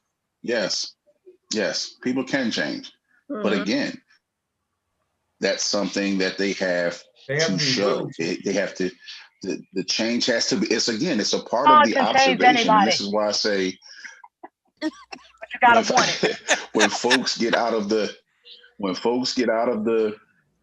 microwave mentality of relationships and decide to go conventional oven and actually take time to cook up some ingredients, to preheat, to put things together and allow those things to come together. Listen, some meats, when you cook them, you have to marinate them first in order to get the best taste. Some you have to seal cook. So again, there's no one way for everything and for everybody, but what has to happen is you have to be patient enough to go through the courting process, to go through the observation process, to go through the learning process, to go through the asking process, to go through the hearing process. Sometimes people ask questions and don't like the answer, so all of a sudden it's wrong. No, that's the answer, Jack. The answer, Jack. What you do is you decide if you're willing to accept that answer and to continue to move forward, or if it's not fulfilling enough, and then you have to go in a different direction. Change is possible for all of us. Again, from the days of our Lord, he had folks that were persecutors of Christians who became disciples. So if it can happen for him, it can happen for anybody. You just have to be willing and be patient to let the change occur. If this is what you want. Right. If this is what you want, and if this is the growth that you are willing to change, to observe, and to experience. Okay. I've been quiet for a minute. Eddie. Oh Lord. Come on, Eddie, hit us. Come on. If y'all gonna greet me like that, I ain't got nothing to say. You got something to say. You've been quiet. You gotta speak up, bro. It's your turn. Let's go. It's a mouthful. First of all, I'm gonna be candid. First of all, I'm gonna give a shameless plug. First of all, Grown Folks Radio, thank you for tuning in. You're listening to Single on the Saturday night. January 6th, I believe. Am I saying the wrong date? What? January 6th, January 5th. What are you talking about? January 6th for PPC radio show. Thank you. Hosted by, I'm trying to figure out what he was saying. That's why you're my partner. It was coming on. Okay. PPC radio show hosted by Cindy Williams. Premieres on January 6th. Everybody, make sure you tune in. Absolutely. It's going to be fire, amazing. Cindy Williams. Always fire. Always fire. It's always fire. It's going to be at 4 o'clock in the afternoon on January 6th. And I believe I'm going to be right by her side because it's the Williams sisters right here. I'm excited. So I want to take it to a whole nother direction because I've been sitting here listening to y'all, and I'm going to give y'all a whole nother objective. Go ahead, sir. I ain't trying to turn this show into single on a Saturday night to married on a Saturday night, back to divorce on a Saturday night, back to single on a Saturday night. You might take it there. I hear people saying, you know, I hear people talking about the bad situations or whatever that makes you get there, or the abuse or the whatever. Okay, that makes sense. Sometimes people just don't get along, period. Not in a bad way, but they just don't have core values. Kind of like you're working a job. Great job, looks good, good to talk about, it pays the bills. But then one day after about 5 or 7 years or whatever, you realize, okay, I've been faithful to this company, but this company does not represent anything that I represent whatsoever. Then it gets to the point where you on your way to work, you're like, if I go to my damn job, I'm really starting to dislike these people here. And then you get to the point where, you know what? I'm gonna just go do my own thing. You give you 2 weeks notice, and you're like, well, and then it's like, well, what's the problem? What can we fix? Nothing. You guys just don't fit into where I'm trying to go in life. You know, you served your purpose. It was good, but I got to go and do my own thing that is cohesive to what I spiritually need. And it gets to the point where you might have a car, it might work, it might have worked in the beginning, it was great, it was good. And yeah, you even got the instruction manual and all that, and read it all from front to back, and you know how it works and yada yada. But then you start to realize, well, wait a minute, it doesn't have the backwards. It doesn't have the backup light that I need. It doesn't have the right headlights that I need. And I've been dealing with it all this time because it got me from A to B and sometimes C. But then I'm starting to realize that it just doesn't work for me. And that doesn't make the person who made the vehicle a bad person, doesn't make the boss of the company a bad person. It just doesn't, you know. And like I said, you can have all the parameters and everything. You did the research, yada, yada, yada beforehand. Yeah, it seemed like this is going to be a good place to work, yada. And then you get there and you're like, nah, I'm cool. So to stay at that company because, yeah, it pays your bills, but you're stuck in that one position. There's no growth. There's no.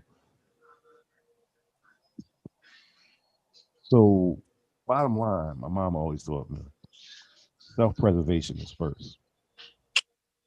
You gotta deal with yourself first. You gotta get yourself right before you can go to that next company and be an asset.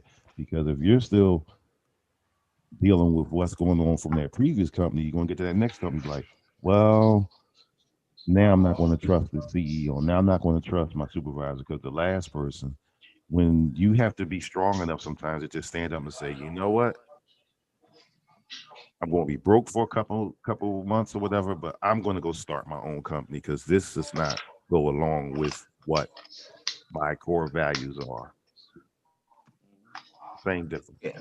You know, it doesn't have to be. Doesn't have to be. That job is the same difference as when you're in a marriage? Yeah. Really? Marriage is a job. Well, right, but are you really referring to overtime? Walking away from a job and walking away from marriage. If the marriage just don't serve you, walking away from a job. Let's say that's a good position that you've had for years and it serves well, but sometimes you have the inner. You talking about wanting to thrive? You want to thrive, like you're getting bored, and it's just, you know, it serves its purpose. It's a partnership, but you want more out of life, and they're comfortable, and you're ready to move forward to something different. Is that what you're saying? Pretty much. Sometimes. Yeah, I'm just trying to get clarity.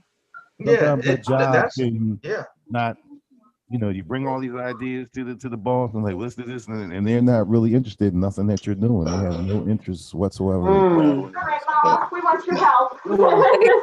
Somebody else has hit their stride, but you want to go faster, and I think that happens. Right. It happens to people a lot. That's called threshold, Eddie. That's called threshold. So, do you stay at that job, or do you? This is not a job. We're talking about marriage. Do you stay? That's a personal. That's a personal, individual decision to be made by who's in it. I mean, how much do you value the commitment that you made on that given day? Is it eating you alive, or is it just okay? Is it about your relationship with God, or is it about your relationship with yourself? There's just so many questions. Well, I wasn't really asking. I guess it wasn't even a rhetorical question. It was, I'm listening to all these scenarios where the person had to get out. The Crystal and Cinder, they had to get out because it was bad for their soul, it was bad for their spirit. They were, it was they had to get out. Yeah, you're right. But I'm saying, what if the situation isn't toxic, but it's just not? Right. Everything ain't for everybody. And you could be the best husband in the world, the best wife in the world. You do everything I ask, but you might be in a situation where you are just roommates or you're together, but it doesn't. And my point is, it doesn't have to be to a toxic level for it not to be right. That's when Stormy's talking about the season. Like, you feel like in a marriage, some marriages actually just have a season. Is that what you're saying? Pretty much. Some do. Yeah. I mean, I think that's possible, especially for people who have like starter marriages. That's why it's a term. I mean, that happens. Yeah, I like that term. So are you saying that you're okay? You feel as though you're stuck in a marriage that you want to. Not talking about me. First of all, we're gonna get okay. So I don't know. I mean, that's the way. Okay. That's all I'm doing. I'm sorry to interrupt. I get what he's saying. He's saying that sometimes the growth has stopped, and you're just being together. You're not really growing together, loving each other, friends anymore. You just are there, and then two nice people just existing together, coexisting. But isn't that self-sacrifice? That you're aren't doing at all or doing anything at all, that can be a difficult. Hello? Yeah, you're going to grow to hate each other is what's going to happen. And this kind of resentment, the resentment can come in. Go ahead, guy. Knock that one out, guy. I gotta go. I love you guys. Bye-bye. All right, take care, Bye. Flyer coming soon. I got the flyers coming soon. Okay, great. All right. Yeah. So real quick, this circles back to what I asked of the ladies earlier in regards to how long do you stay in a relationship when you know it's like kaput, The thing about that is what Sheree said. Did I say that right, Sheree? Yes, thank you. Very good. All right. So it goes back to what she said about thriving in your level of commitment. See, sometimes our level of commitment and our socialization and upbringing can cause us to stay in a relationship that's really not good for us because we're trying really to meet what we're taught.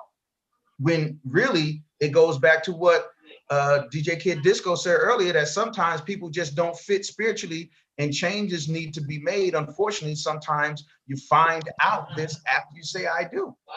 So the goal of the design is to teach you to be more forthright, accountable for your own actions, and upfront, and learn how to communicate these things before you say I do. You can find these things out. Here's what happens. So many people walk around with fears, and these fears cause us not to ask the right questions because we're afraid this individual that we've been wanting for so long gonna get up and walk away. And damn it, walk away if you can't answer these hardcore questions. Yes. Then I need you to answer. Yeah, you gotta have your goals in mind. Like, what is your goal?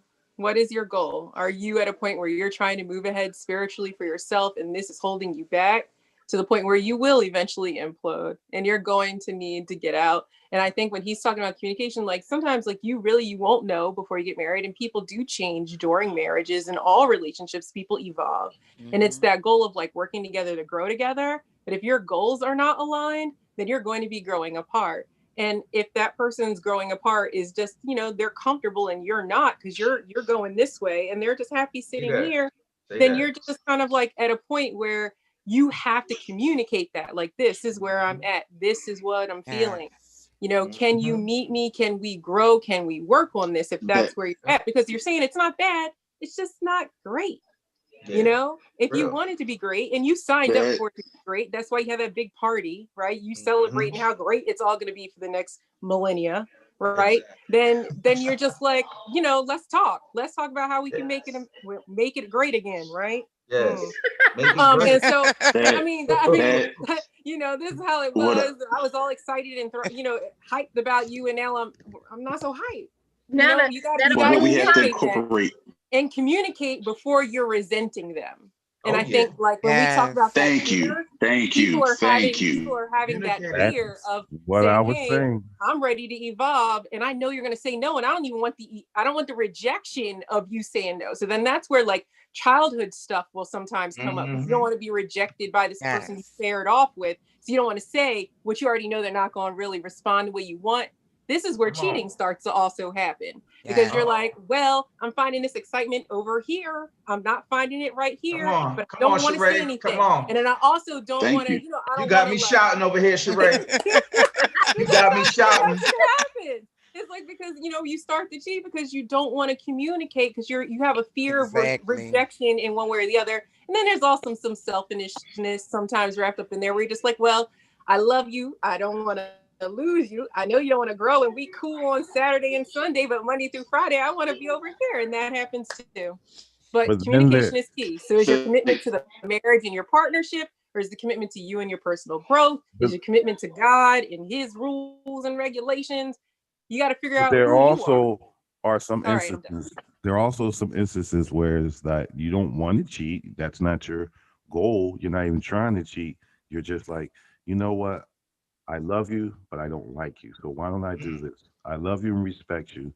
And why don't I just go my way and allow you to find the person that you need to that's into the same things that you're into, because I can't do this no more. I don't have the strength. I don't have the inside fortitude. People do it every day. Wait a minute. Right. Yvette Money. But that's the like. Go ahead. Somebody called. Yvette Money said sometimes people grow in long-term relationships and it's no longer compatible. So it's best to leave them and allow them to instead of it getting toxic. And then she also said, I love it. Meaning, I think that she's talking about your book. Oh. Go on, that's why money.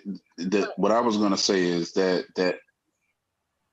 lack of preventive maintenance during the course of the relationship.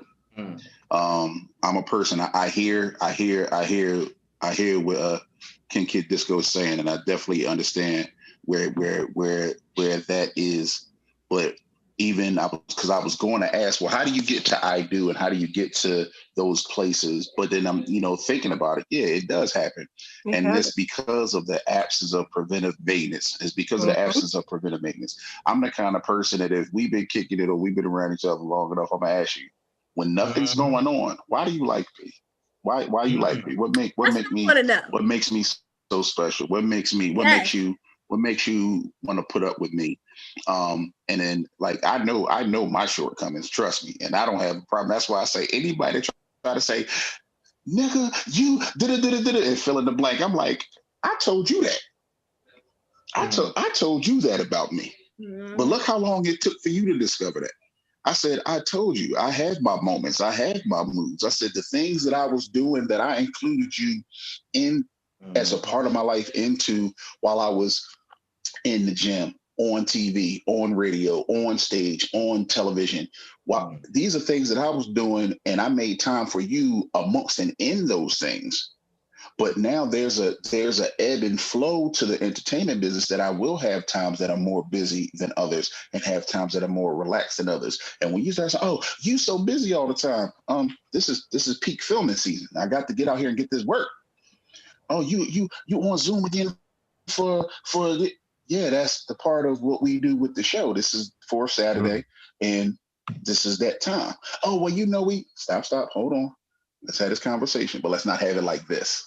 You see what I'm saying? So it's preventive maintenance in relationships that can keep you when those potholes are coming, when the speed bumps are coming, when those hard curves are coming, so that you try not to find yourself in that place. But the reality is, because of human nature and us being human beings, that some things will arise and toxicity will arise. But what we have different over the animal kingdom is our level of communication.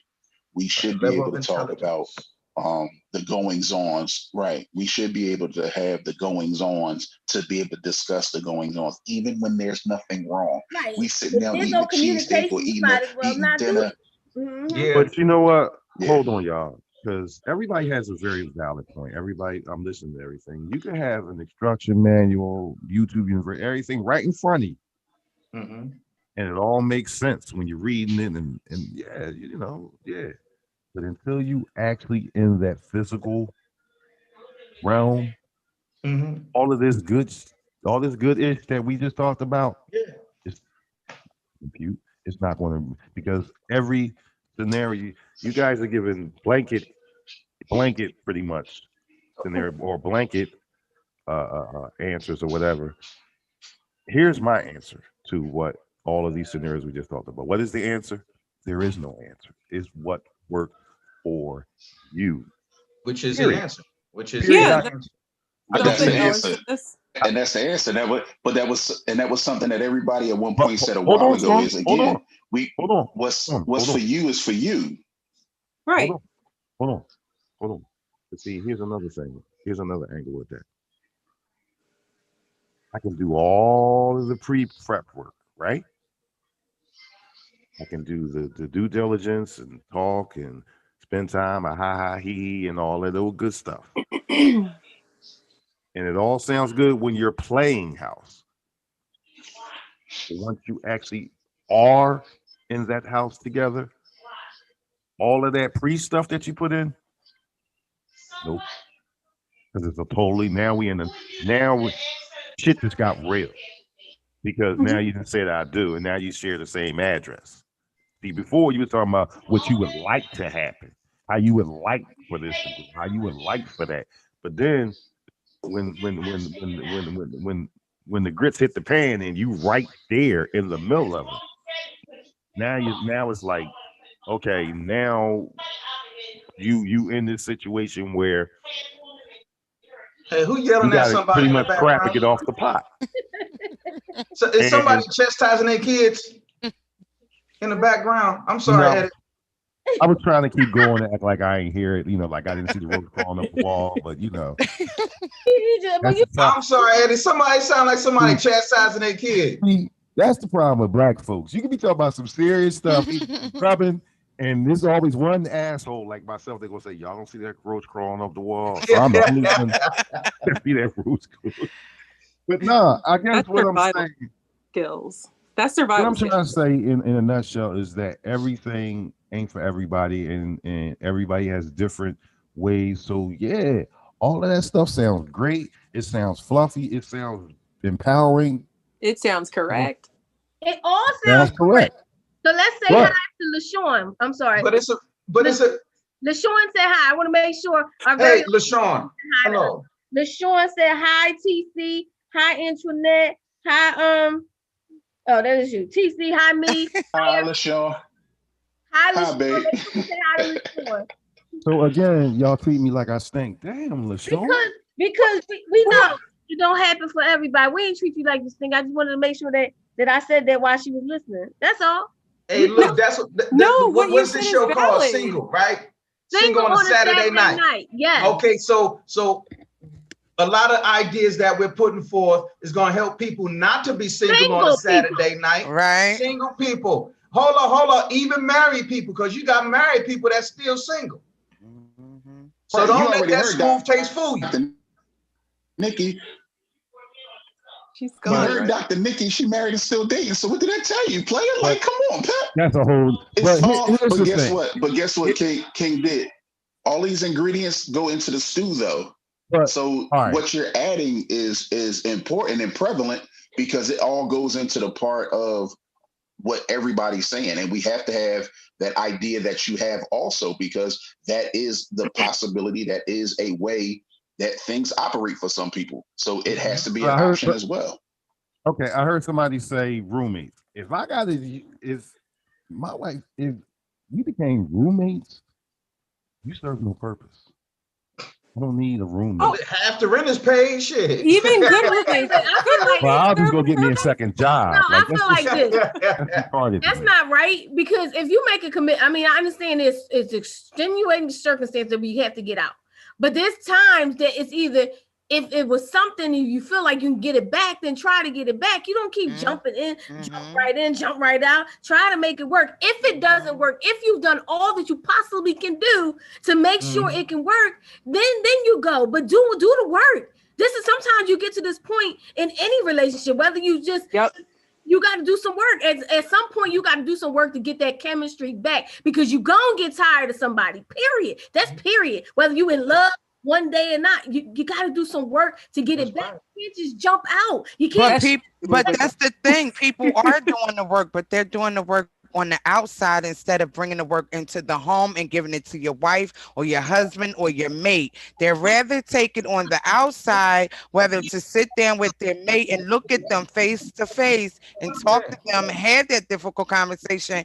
And you are not bringing this to the table for me. This is what I'm lacking. This is what I need. People will rather step outside of their marriage, their relationship, and seek it outside, opposed to giving it themselves or their mate. And that's why there's so many people that's single out here. Single on a Saturday night. Okay, because then that takes it back, like you say, that's what they were taught. Thank you. The examples, right. The examples that people have when they were growing up. That's the examples that you had. Right. So we have a lot that we need to kind and of. It also and which it's all about addressing how you deal with it internally, because what Queen Crystal is saying is that the person didn't deal with their own issues internally in order to go and deal with it with whomever else that they have. These issues that they sharing with. They haven't dealt with it internally. And I'm not even talking about moving. But I know this. Listen, I know people internally dealing with yourself, getting yourself right, because you can deal with yourself. Because our own self be true. Right. You right to your own self. Right. Hold on. There's people on the line. She can't get on the phone. She can't get on right now. But there's people who have been in marriages, that are in marriages, right? At one point they was going to break up. Like they was both at the point, I'm ready to go. I'm ready to go. Literally. Right down there, right on the bottom of the screen. I'm ready to go. I'm ready to go. They was literally on the verge of wanting to go, both of them, but they did the work. And now they better than they ever was before. They did the work. They got it together. I mean, I love this couple. That's why they are here. He's here listening to us right now. But at one point, they wanted to go. At one point, it was like, yo, it's over. I'm done with this. I can't do this anymore. But then they decided to do the work. They worked on it, and now today they're still together. So it's really all up to whoever is going through that right there. If it's somebody going through it, it's up to them to make the decision on what they want. I personally like the fact that I would like to have my one person that's my person, and eventually, especially when you get older, especially when you get older. I want by the time I get older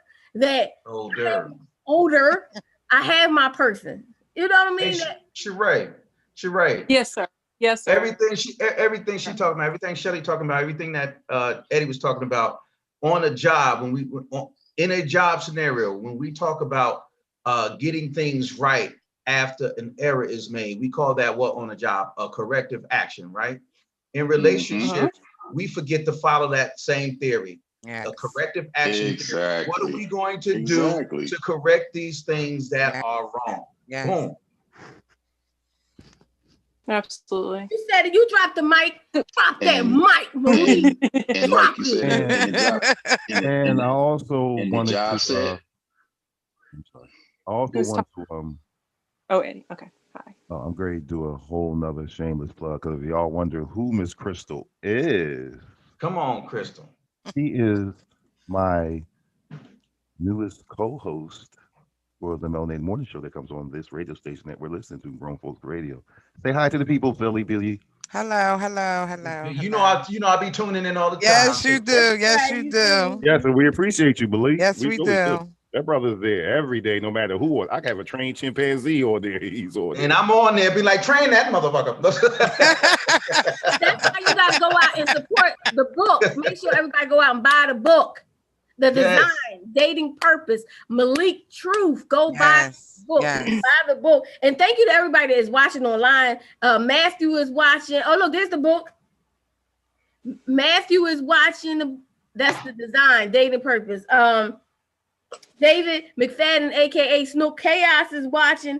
He's saying, yo. Kima, hey Kima, honey, how are you? Everybody watching. Stephanie Catino, thank y'all for listening. Thank you for watching. We right here. But I'm single on a Saturday night. So am I, sister. Don't even. So am I. You are not alone. And Wednesday night. It was Saturday, Sunday, Monday. I just wanted y'all to know that I was single on the Saturday. That's all right. Tuesday, Wednesday, because it's gonna be me and this tonight. Oh, Lord, you ready? You ready or not? Okay. I'm chilling. I'm okay with being single because I love me. I love me too. I'm okay with you. But look, Antoinette said, yes, me too. I love me. I love me too. I love life. Life is good. Yvette Money said, sometimes it's the company you're. I don't know why you're not on this live. We should have just I should have just sent you the link. You really could have. I don't know why you didn't. Huh? I ain't say nothing. Hey, Sean. Yes, you did. Stop sitting up there trying to fake it. You know you said something. Stand up and say what you said. Hey, Sean. Say what you said. You heard Lori. Say what you said. How you doing, I Sean? heard what you said. Now let's go on and say it. Say it. You heard her. Boom. I just want to hear Catrice Bailey say something. She's been tagging, but I just want to hear her say something. She's been on side. Don't change it, Ed. Don't change it. You trying to get it off of you. No, I just got a lot of noise in the background, y'all, but I'm listening. Okay, I'm just you the one yelling at the kids in the background? No, it's the dog barking. Oh, okay. You got a dog difference that she was yelling at the kids in the background. It's all good information. She funny. You got a dog now, Catrice? No, I'm at my girlfriend's house. She got a dog. Oh, all right. I'm gonna say, wait a minute, when you get a dog? I ain't see no dog. I ain't got time for that. That's another kid. I ain't got time for that. But Yvette Money said she enjoyed listening, so I didn't have to send her the link. Thank you. She just said that's all right. Enjoy listening. Oh, well, but she said sometimes it's the company of your significant others that cause changes in your relationship, not because they are meddling. It can be that they're living vicariously through the company they keep. Wow, that's deep. That is true. Oh. Sounds like another show. He said that does sound like another show. Watch who your friend, who your man or your woman be around. That's a whole nother deep show. That's a deep show. Sometimes you might have so what's that say? They want to be single again. Sometimes you might have a spouse that meddles a lot, and then you might have those who don't meddle at all. You're like, well, damn, can you act like you give a damn? There's two different spectrums of that. Right.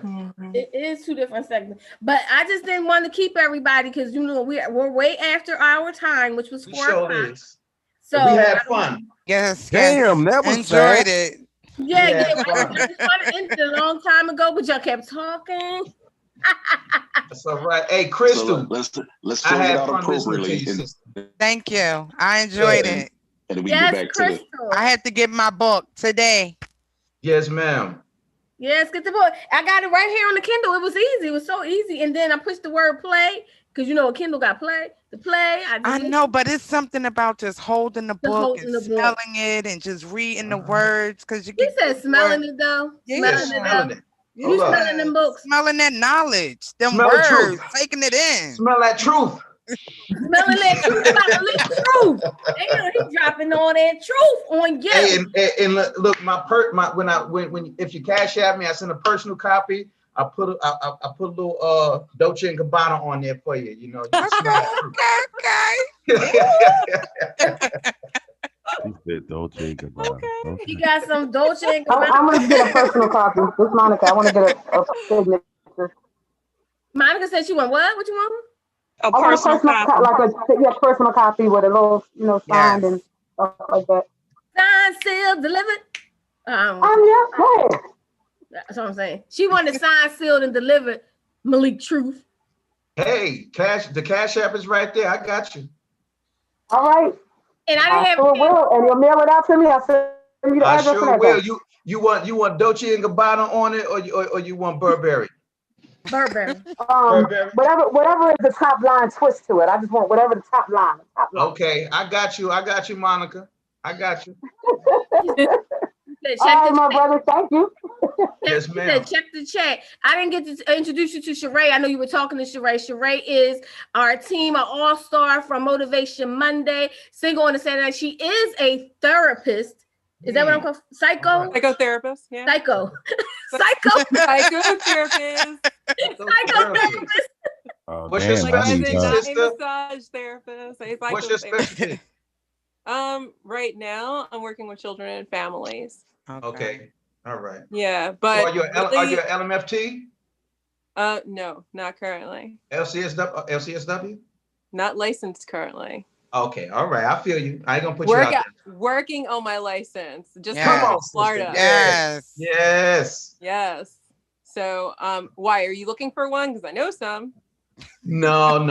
I just love talking with that community. I learned so much. I'm a qualified mental health assistant by trade, over 10 years, psychosocial rehabilitation, basic skill training. Okay, sounds good. Yeah. Right now, I'm like she talks that stuff. She's good at it. So yeah, right now I'm really focused on young women. And so listening to all this conversation in terms of relationships is really important because in their personal development, there's a lot going on there. And then you add the different diagnoses in there with dealing with personal relationships. It is, it's serious. Yeah, so dealing with bipolar disorder, borderline personality disorders, all kinds of things in relationships. And a lot of times people are in relationships with people who have mental illnesses that aren't even diagnosed. So there's a lot of stuff that you're dealing with. You're dealing with a lot of interaction. There you go. And there you go. They may not even know because most personality disorders, their stuff doesn't bother them. It bothers the people around them. Right. So you're like, why are they always doing this? Why are they thinking like this? She be going off. It's like, well, there's reasons. It just hasn't been diagnosed. A lot of people get pushed through the system unidentified. Absolutely. A lot of us walking around undiagnosed. That's why we get these issues where we find out people, as DJ Kid Disco said, you find out that this person isn't who they said they were, and that's only because they didn't understand who they were, because their diagnosis became them rather than them becoming who God made them to be. Their diagnosis made them. So I believe that once I got through my breakthrough through therapy, and I began to understand my pain and the traumas that I'd gone through, the abuses, physical and sexual abuses that I experienced in my life as a kid and a teenager, those affected greatly how I interacted with other people, particularly women, because most of the abuse came from them. Okay. And this is why I am a huge advocate of mental health. Mental health is not taken seriously enough in the Black community, and I advocate it. I embrace it. Please go get it if you need it. We all need it, because if this don't work, this don't work. But please go get it, because I'm trying to tell you, therapy helps, because ain't no filming the camera right here. I'm a little bit, space and time continuing sometimes out of whack. And I run to the therapist every week. Who can I run to? Well, you're not alone in that, DJ. You know, a lot of us are still, you know, trying to push on and get over things. No, dear heart, you don't understand. I'm crazy as a bowl of fish. Like really. No, you can't. No, you can't keep saying exactly. You working through some stuff, but you can't. Do you have a diagnosis? Like, what are you saying? We ain't claiming. We're not going. Yeah, I got a diagnosis. Crazy as shit. That's my diagnosis. That's not a diagnosis. Hey, look, that doesn't count. That is in the DSM-5. Okay. Let me let y'all in on a little secret. Believe it or not, the more a lot of times, the more creative a person is, the more pain that they have endured in their life, because that pain usually fuels the creative soul. Yeah, creativity, yeah. And you have as a result, you have such beautiful music, artwork, whatever. But just know that I'm telling y'all from experience. Yeah, I agree. There's a lot of pain involved with creativity. But let me ask you this: like, so this is just to educate me. So you're saying that you see a therapist, right? See a therapist? I got one. Right. That's what I'm saying. Yeah, I got one and another one on standby. Okay. So my question. I got an art school. How long did you wait before you saw one? Because I know a lot of people feel like, because you mentioned, they're creative, and a lot of creative people. I didn't wait a minute. Some people. My question though is like, did you wait because some people they put it off because they feel like it interferes with their creativity? No, when I was born, there was a therapist right there. Oh, lucky you. Because they knew, I'm crazy. Like, you're gonna need some help on this one. You got caught by a therapist. Stop saying crazy and just say issues. He do got issues. That's the whole problem. He got issues. But DJ Joe Storm said. Damn. DJ Joe Storm said, "What's up?" He checking in. LaShawn said, "Crystal, I agree with you. Smelling the book." Okay, y'all book smellers. No, it's just when I say smelling the book, I mean. But she said she agree with you. So. Oh, okay, yeah. It's just like, I'm trying to take in what the what the person has written a book. I'm trying to take it all in. So you're trying to get that true experience. Yes, true experience. I'm trying to step inside the book, so to speak. It's like back in the day when we had the liner notes for the albums, and people would pull out the liner notes and read the words to the song to try to understand where the artist is coming from. I love that. Right. All right. I don't need nothing sprayed on mine, bro. I just need you to autograph it. I want the man some. He said, "Don't spray nothing on mine." King, he said, "We cool, not that cool." We cool, King. Listen, we cool, King. I just nah. So don't spray mine. I just need some. Like every time words on the page, not the spray. Every time I flip a page, I'm like. yeah, man. Got the whole book smell like cool water. Just autograph one king to another. That's all. Have it smelling like Drakkar.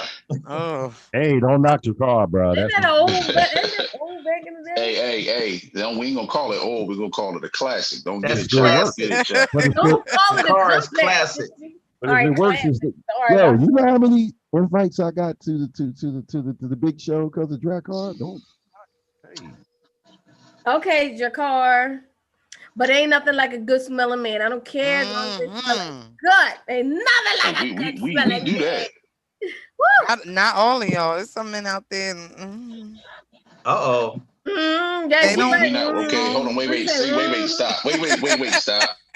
Oh, and that's why they sing on a Saturday night, because they exactly. That's why they single every daggone night. We gonna have another show called Funky on a Saturday night. Shelly. Oh, don't do that. Do not do that. That's the fun way it is. That sounds like a whole nother show that should be named Pop Your Ass on a Saturday night. I know. Funky on a Saturday night, gotta wash my ass. That's just basic, man. That ain't got nothing to do with relationship. That's just basic. Rowan, you be going. I be like, you stink. Bye. I gotta go. There is no, oh baby, I can change. Hell no, you can't. Right? Yeah. When a woman comes to your house for the first time, you're a single man. They're gonna go two places. They gotta go to the bathroom, and they will volunteer to get their own drink of water. So they want to see how you live it. Exactly. That's true. That's true though. But if the places that two places that my mama told me is if you can't eat without, where you eat and where you have your naked ass at, if them ain't right, nah, she gonna leave. She gonna get all of a sudden she gonna get a mysterious phone call. Oh, gotta go. The kids. Yeah, mysterious phone call. No, we're gonna be in the bathroom sending that text, that phone gonna ring. We'll be like, oh, that's work, gotta go. Yep. That's work, gotta go. Hold up, unless she really like you, it ain't that much like in funk. Even if she really like you, she gonna clean you up. No, but listen, I feel what you're saying, Lori. My girlfriend had a guy that she was dating, and he was funky, quite funky. And she just couldn't do it. Like the underarms, everything, the mouth, everything stunk, right? So a little while after her, he gets with a female, and she was like, she started cleaning him up. She loved him so much. The girl cleaned him up, made him pretty, made him smell good, and she married him, and they in love still to the day. And this is about 5 years later. So she loved him enough to clean him up. Did he regress? Oh, I don't know. I ain't smelt him. Maybe she will.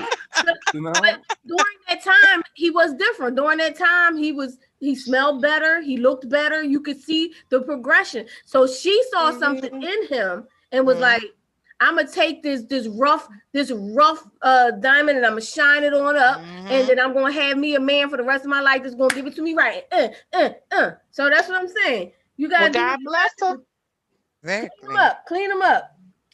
Deidre, she's somebody watched the Deidre on Facebook said a lot of illness was studied but not diagnosed. Over time, doctors and therapists see illnesses they can't outright I don't know what I guess can't outright fix. With mental health, we so used to seeing norm of thinking it's the norm, but actually, I lost my place. Oh, it isn't, because it's behavior that we used to seeing. Okay, it's behavior we used to seeing. If you lay with the funky woman or man, you'll lay with anything. Oh Lord. That's true. That's true. That's not true, That ain't true. That ain't true at all. Yeah, no. That ain't true at all. Some people who just don't care. Exactly. Clean them up. There's stories that people can clean. You can clean them up. Okay, but you're setting yourself up for some stuff. Maybe. I mean, I think you can do it. It takes a special person to want to. And it takes a special person to keep that person after they finally see the shine in their own eyes. Because you clean people up. You didn't hear that story all the time of what the person who put somebody through medical school or law school or whatever, and then they leave you. Then they leave. Exactly. They leave your ass. Yeah. Now they discover how good they look. Exactly. I'm gonna say this carefully. People. Like, she likes me. I'm gonna say this carefully. But they're soulmates, and that happens for a lot of people, and that that's was his soulmate. I'm gonna say this carefully. King Storm. I'm gonna say this carefully.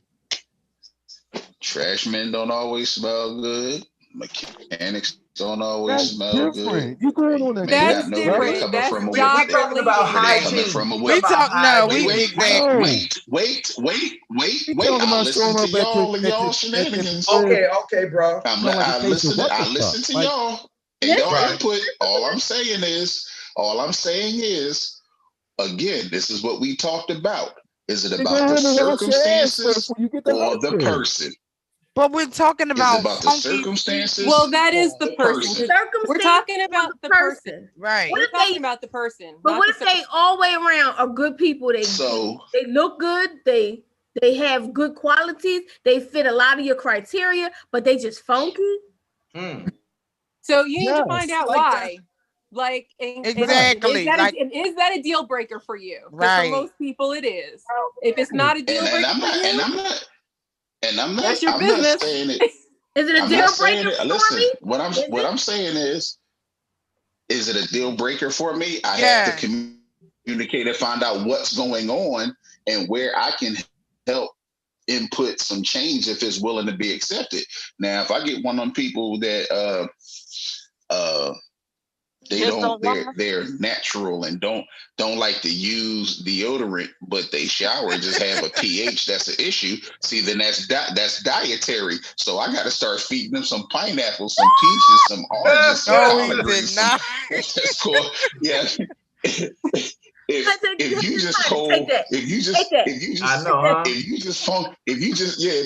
just funky cold Medina and you don't care and you like Pigpen, yeah, no. I'm good. But if it smell like you took a bath and some poop, if it smell like you took a bath and some Poopsie Cola, some Mountain Dew, then it's like, yeah, no. Wait a minute. But Malik, you gotta again, we just sat here and went through different aspects of relationships and how we would manage particular boundaries and what have you, and we went from the good to the bad, back to the good to the bad. So even with that is, again, if a person works in a dump making $70,000-$80,000, guess what? They gonna stink. Nah, hold on. I think you misunderstood where this people work on. We're talking about whole nother. You're talking about apples and oranges. You're talking about naturally funky. No. Yeah, we're talking about. So when do you find this out? So wait. So when do you find this out? You would know, and that's what I was going to say. Wait. Malik described something in his book that cracked me up. He said something about when he went, it had a musk. He said it was what was that word? He was like, it had like the slight musk. No, there's a difference. There's a difference between funky coochie and bad smelling coochie. Like I believe that a coochie should have a slight musk. I'm done. You mean a natural smell? Yes, that natural musk. Okay. He called it the musk. He said it was that musk. He's like, I smelled the musk, but I wanted it anyway. And you like smelling. Wait a minute. What the fuck? Okay, so wait a minute. So men can get past the musk, but they can't get past what?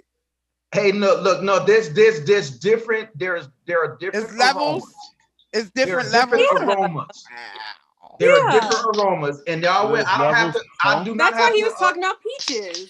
Yes. So you got so peaches and cream. Yeah. Yes. You know what I'm saying there are different aromas that emit from that area.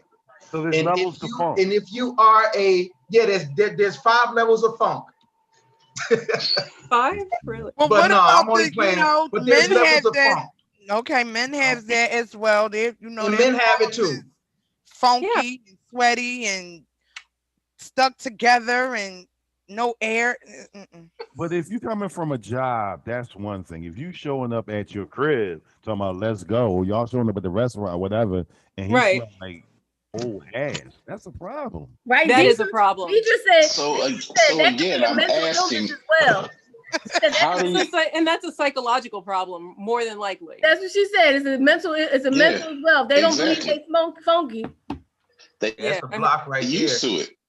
Yeah, because by 13, 14, 15, you should have been educated about general hygiene. If you haven't, then that's something that somebody should hit up. Yeah, basic skills. In their 40s and 50s, and you showing up. Come on, guys. I hope I never stink around y'all. Lord, don't worry. I'll let you know in a gentle way. Well, it's circumstantial. It's I'll let you know in a gentle way. Versus general. Hey, look, you know what I'm gonna do? I'm just gonna go ahead and say, hey, look, smell like. Is that right? Been there, done that. Been there, done that. You ain't lying, bro. You ain't lying. Listen, been there, done that. I did that with somebody. I was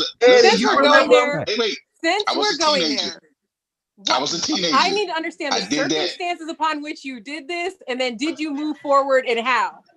Okay, all right. So you want to know, did I resolve it, or did I? Wait. Whoever wants to go first. There you go.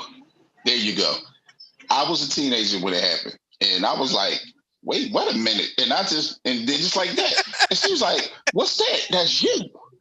There's the shower. For 20 minutes. See you in 20 minutes. Fairness. I said, if we come back from the shower and we still have that problem, you got to go. Right. Good call. Good call. Because you can't be this bad and have that problem. That just can't work. Them two don't go together. There's something fungal Thankfully, going on. Wow. It worked out. It worked out. Thankfully, it worked out because I did a whole inspection because an inspection because that lingers. We can't. And she was like, "Oh, yeah, absolutely." And I told her, and I took them panties that she had, and I said, "You'll leave with none on because you can't wear them back out of here. That's not going to work. So we're not going to do that to ourselves twice in a day, you know."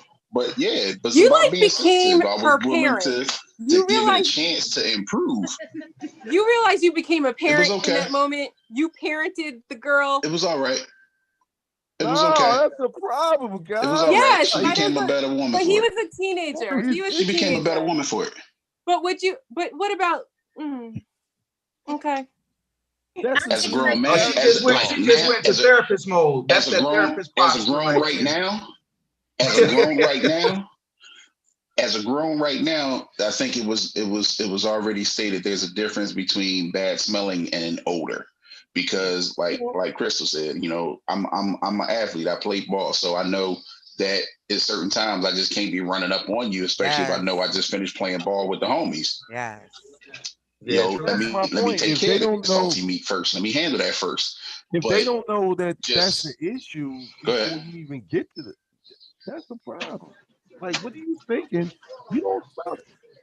But what if she didn't know? She was a kid. She was a teenager. She didn't know. No, does your nose not work? But that's you can't smell. You're not putting your head down there all day. Let me see if I You're not. She hadn't learned to inspect herself yet. Matter of fact, yeah, right. So I gotta go like this. What? Would you say 2 seconds? Wait a minute, whoa. Back up. Did I miss something? Is this a childhood, teenage? Yeah, he was saying when he was a teenager, he had. Oh, I thought you were talking about recent. All right, my bad. No, not a grown woman. No, I don't know, sir. No, sir. All right, no, that sir. changes the no, whole sir, parameter. My mouth is bad. vicious. I take all of that back. My mouth is vicious as an adult because as an adult, I'm not even going through no changes. Vicious. You vicious? No, sir. No. Yes, don't get me wrong. I'm a gentleman, but my mouth is vicious. I'm gonna just look at you like, really? Are you serious? It's concerning. It's because it's really concerning to me. Like, I can't be nice about that when you grow. I'm like, nigga, you stink. Like, come on. But let me say this. Woman. But no, that's not right. You supposed to come out the crib like that. No, you can have some compassion though, bro. Let's go with your compassion for the shower.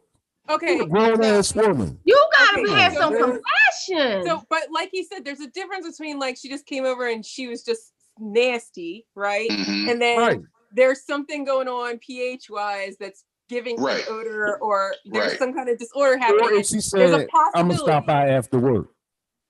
That's different. But if you know for a fact y'all going out a date, she shows up to go out. Look, what? You know the difference. I think that everybody that situation would know the difference. That's like your shoes with white socks on. You didn't see that?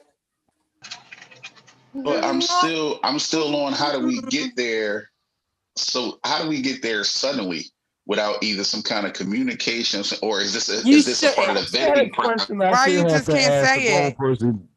Yeah, you can. You should. Why can't you just say it? Everything could be about communication, though, brother Eddie. Because you go back to asking me about my situation, Sheree, right? Sheree, you asked me if it happened to me, what I did to resolve it. Yes. That is not an easy conversation to have. That is not even an easy conversation for a girl to tell her girlfriend. You know, hey girl, you know, something ain't right. You know, so you just have to find a mode of compassion, which I did. I found a mode of compassion, and I was able to say, hey, look, baby, it's not for me, it's not smelling right. Right. I thought it was something that was just a fluke, but every time we do it, is the same scent down there. What's going on? Is there something that I can help you out with? Something we can work on together. Back for more? Wait, no, that's what I wanted to know. Like, so when he had the first time he smelled it, he was like, all right, maybe this is just a one-time thing, and he was cool with it. He must have really liked her. Cool. His business. Don't judge him. That's right. Don't judge me. That's right. I hear it was funky and I hear it. That's right. Okay. So how? Wait. He was okay. So how? Wait. So how much is every? So how much is every time? No cat. Because I mean, how much is every time? Look, after the 20th time, I had to say something. After the 20th time. Bruh. It was, wait a minute, what you gonna do? When it's good, it's good. Hey. It's good. And look, that's why they made that song back in the day. Can't get enough of that funky stuff. Wait a minute. Even on a Saturday night. That was because back then. No. That's because back then it wasn't a lot of shaving going on, so you had hair funk. So, but true. I'm gonna just say it. I couldn't even imagine having to have that conversation with an adult at this point, because if it's an adult and we get to that place and point, and I was to find out on the first trip, by then I'm into the diet and the pH aspect. So it's like, are you a drinker? What's your diet like? Because you got to cut out some of this vinegary stuff. You got to cut out some, the she might be eating too much chili. Well, I ain't gonna lie to you. That's almost a deal breaker for me. I ain't even gonna hold you. I was raised on it. Don't get me wrong, but I'm not a pork consumer. But I tell folks, I need you to kind of be minimal for me, because just like you want to eat a pork chop and to kiss me, I still believe I can get contaminated like that. I'm sorry, that's just me talking crazy, but it is what it is at this point. I just know what I need dietary wise. But you're right. But you said after the 20th time, bro, that must have been some good stuff. You must have been blind fury down that joint, because blind fury. No, I was just being jocular when I said that. I got you, bro. After about 2 or 3 times, because you want to give them the benefit of the doubt, because again, it could be a pH thing, it could be something. That's true. But eventually she went to her gynecologist, and her gynecologist did tell her her pH balance was off, and that she had to ingest these herbs and stuff like this, and these antibiotics. But then after that was done, it was good. She was straight. But the thing is still, it was a difficult conversation to have. And I had to try to find a mode of compassion to be able to communicate that. Okay. You see, that takes a kind person, not like that disco that's smoking on the phone over there. It takes a kind person to have compassion for people. And that's what we should have. We should operate in compassion for people, because not everybody know everything. They trying. Not everybody. She would have never known, because I mean, how many times she may not be a masturbator, so she might not go down there all the time. You never know. Exactly. True that. Masturbating on a Saturday night.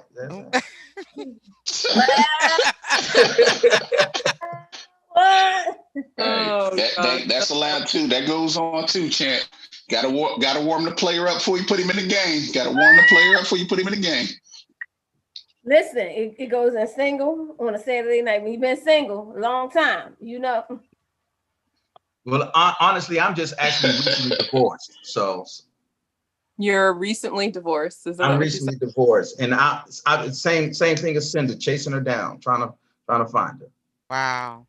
Yeah. Oh, really? This was 15 years. To get the paperwork signed. We're gonna pray that situation works out, bro. I'm pray that situation works out. Is it done now? No, the divorce is final. Yes, I got the papers and everything. Now. The divorce is final. Congratulations. Yes. Okay. Congratulations. I was so happy. It was just something. It was something that should not have happened. A decision that I made in haste when I was, in my mid-20s. You know what I'm saying? I wasn't quite right. So she came in and played Captain Save a Hoe. I was the hoe, and she saved me. I don't think people, it really bothers me when people say, this shouldn't have happened or that shouldn't have happened, but it was already written to happen. It was already a storm or your path to go down so you can get to where you are today. So to me, everything that happens in your life or from your past, it made you who you are, and that's why you are where you are today. So I welcome every bad storm that I've gone through. I don't. Why? Because I mean, there are some things you just can't repair and you can't mend, and some things you would. I mean, it depends on each individual person's life. Okay. There are some things some people would rather have not occurred in their lives. Reason, season, lesson, or blessing. It's all for a purpose. It may serve a purpose. It all has a purpose but for you. Sometimes you rather learn a lesson a different way. Right.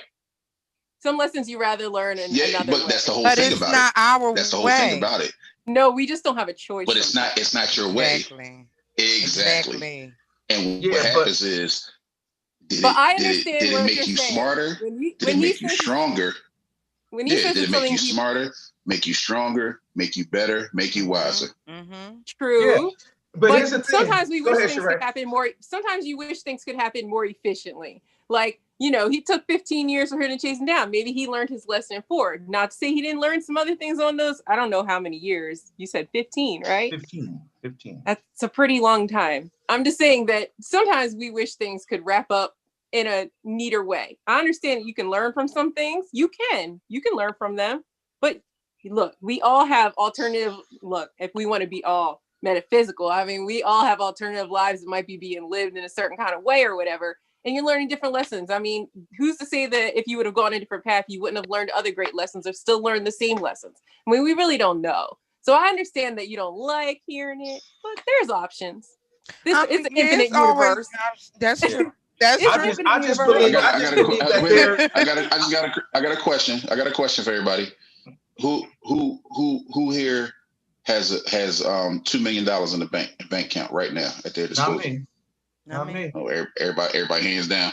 Who would like to have $2 million in the bank right now at their disposal? That'd be nice. Why not? Yeah. Why not? Right? See how I mean, as long as it's not tied to anything crazy. Yeah, just wait.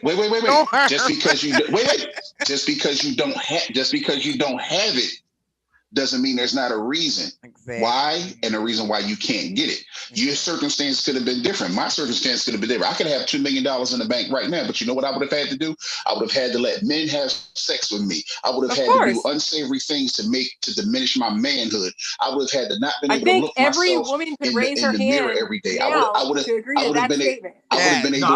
had to sell my publishing for my works to let somebody else make more money off of it than me.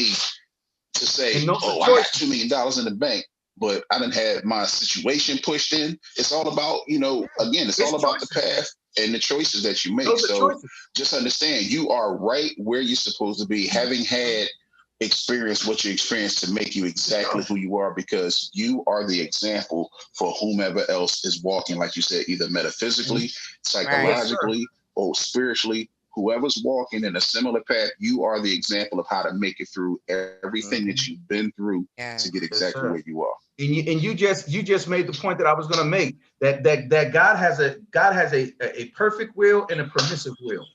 You see what I'm saying? The perfect will are the things that we're ordained to do. The permissive will are the things that He allowed us to do because we are human, and that He doesn't want us to be subject to Him just because He's God. He wants us to be subject to Him because it's a choice that we choose and because we love Him. Yeah. That's the point. And sometimes we go through what we go through. I'm sorry. And sometimes we go through what we go through not because of ourselves, because there's others that it may be helping too. Yeah. We have certain things that we go through. He knows what you can handle. So yeah, 15 years for you, but on the other hand, that person might not have caught a clue in them 15 years. Right. Maybe the last year or two, they actually caught a clue, and it's like, oh, I've grown too. And so even though in my mind, even though in my mind I was saying, wow, it could have went faster. I talked to my sister a lot. She's very spiritually grounded. She said, she calls me by my government name, which is Ilias. She says, Ilias. She says, Ilias, well, it's God's time. You wasn't ready and she wasn't ready probably during those times. So just look at it as that. And for me, I'm just happy in general that she's able to do what she wants to do without impediment, and likewise for me. So I'm just happy about that. So I'm going to cherish this status. You feel me? Okay. I'm gonna cherish So this status. where's the divorce party? Whatever that means. Divorce party? Whatever that means. Huh? Whatever that Where's means. the divorce party at? I have the papers right. Hey. Wait a minute. His smile. Parties now? Yo, your smile made outside brighter when you did that, bro. I got my papers. Hold on. I got papers.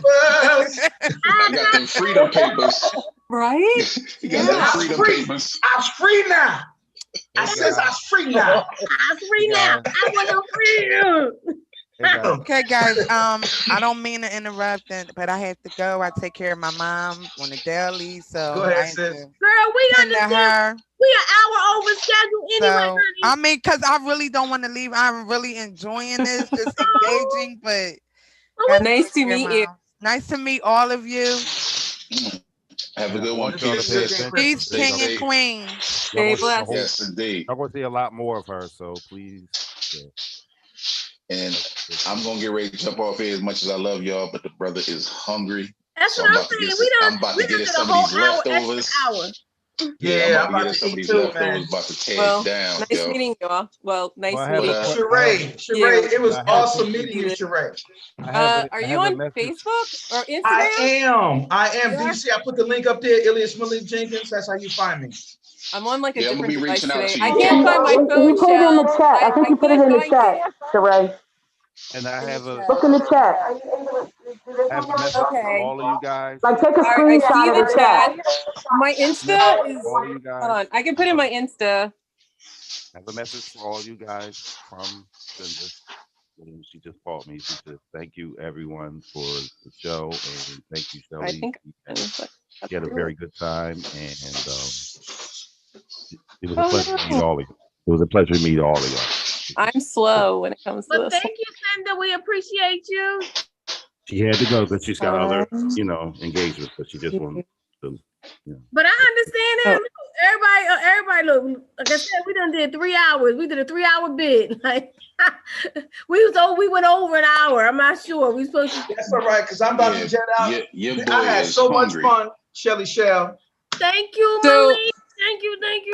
Wait, so are you Malik? What's your name? Ilias. My full name is Ilias Malik Jenkins, but my nom de plume is Malik Truth. And so wait a minute. Who are you on Instagram? Hold on, let me. I want you to do Malik Truth again. You did that LL one, Malik Truth. Okay, Malik Truth. You did that. I just want to make sure you knew that. You put that LL in there. I don't know what's happening. I don't know what happened just then, but well, I got right. Okay, well I got you, Sister Sheree. I'm gonna check you out. What's your Insta? My Insta, I think is you know what? I ain't got that one down. You don't use Insta. I'll send you a friend's request. He don't really do that one as well. He don't keep doing that one. I don't go on that one that much. Illy as Malik Jenkins. But you know what? You can sell more books that way. So we're gonna get ma'am. I will. Okay, cool. Screenshotted it. I can do a little something on this iPad. Go ahead now, y'all. All right, y'all. Thank you so much. Every fourth Saturday we do this. Every fourth Saturday of the month is on a Saturday night. Next month we have a therapist coming through, and she's gonna talk about the O, which is the big old orgasm. Who? You talking about an orgasm? Okay. We're talking about orgasm, the big O next month. Who is it? I'd be lying if I could tell you her name. It just escaped me just like that. What's her name? Is it Heather? Heather. No? Okay, just checking. It might be Heather. I can't remember right now. Is she a sexologist? Is this a sexologist? Yes. Did she do Power 99? No, I don't know. Okay. I met her at an event, and her topic, one of the things she mentioned was women in the O. Okay. Is she married? She's not married, but she's a sex therapist. That's what she does. Okay, then it ain't the one I'm thinking of. Okay. Cool. I don't know a whole lot about her, but I know her topic when she spoke. It hit me right there, and I was like, yes, I want to talk about that. And the okay, I want to talk. It was not Mac Nation. I could tell you that when you said she wasn't married, because that's who I was thinking of. What's the name? Her husband. That's why I was asking, was she Oh, married? where's she at? Who that? You gotta tell me who that is. Natasha Mack. You know who it is when you see him. Oh, well, send me the information so I can find it, because they might make a good melting pot of people to talk about. Because I like that subject. All right, I'll send it to you because she's on Facebook. Yes, I want to talk about that. I want to talk about how we could achieve that and how we can make sure we have it every time. So may I, because we're still live on the air, so I want to. Oh, like your listeners don't sit up there and be having to that music you be playing, honey. Don't even sit up there and say they don't, because they do. You be mad at some baby making music on here, don't play. But I didn't call it a name. There you go. I ain't had nothing to do with that. Yvette Money said she loves the O. I ain't getting away with this today. Yeah, I'm not getting into that. Come on. But that's next month, fourth Saturday in December. I don't remember the date of next fourth Saturday, but y'all know fourth Saturday. We've been doing this for 8 years. Y'all know what? I think it's the 26th. That would okay. I thought you said that would be Christmas is on the 25th, Friday, 26th, Friday, Saturday. It is the 26th. Fourth Saturday is the 26th. The fourth. So if I may, for just a minute. Fourth Saturday is the 26th of December. Fourth Saturday is the 26th of December. If I may, for just a minute. Yes, you may. Go ahead, Disco. We're listening to you. You have our Hold on, wait. Let me mute myself. How do I do that? You have the floor. Go ahead. We're listening. We're on the air still, so I just wanted to make sure that folks know that those who are listening on the air, first of all, stay tuned. We're going to have a actual Android app coming in a couple of weeks. And tomorrow is from 2 to 4, folks, the Dr. Letitia Webb's gospel show, Just the Journey. Deep as well. It ain't just gospel music. It ain't just preaching the word. It's real discussions about real life stuff. Yeah. So that's tomorrow, 2 to 4. Those that are listening on Grown Folks Radio, you'll hear it tomorrow.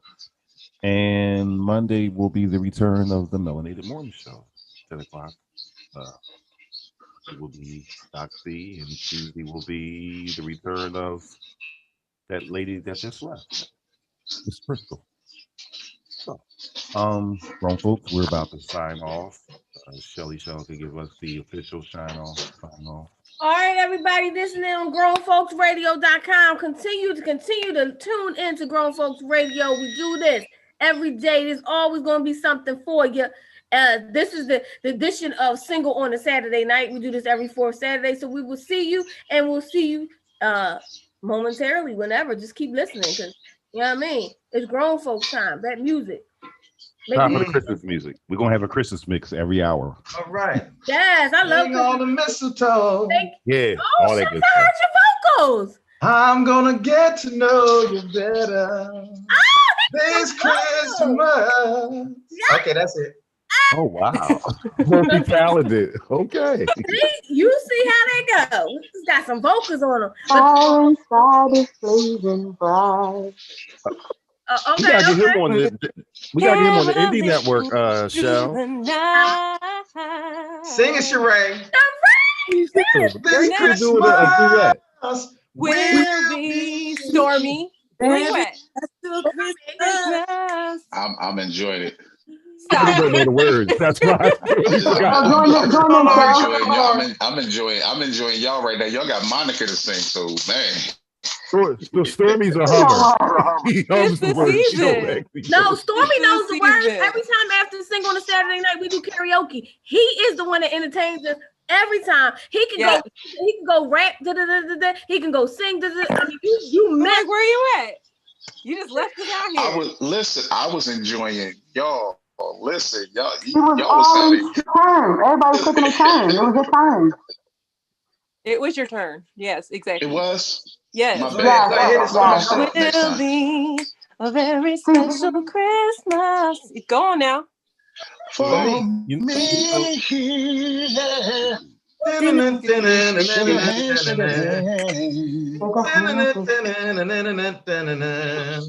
Presents All right, and I'll cards see are y'all here. Christmas Eve then.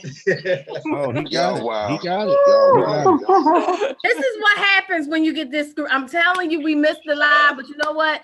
I'm so glad we had a moment to even sing a moment. I missed We Stormy. live on Zoom doing karaoke, Shell. Huh?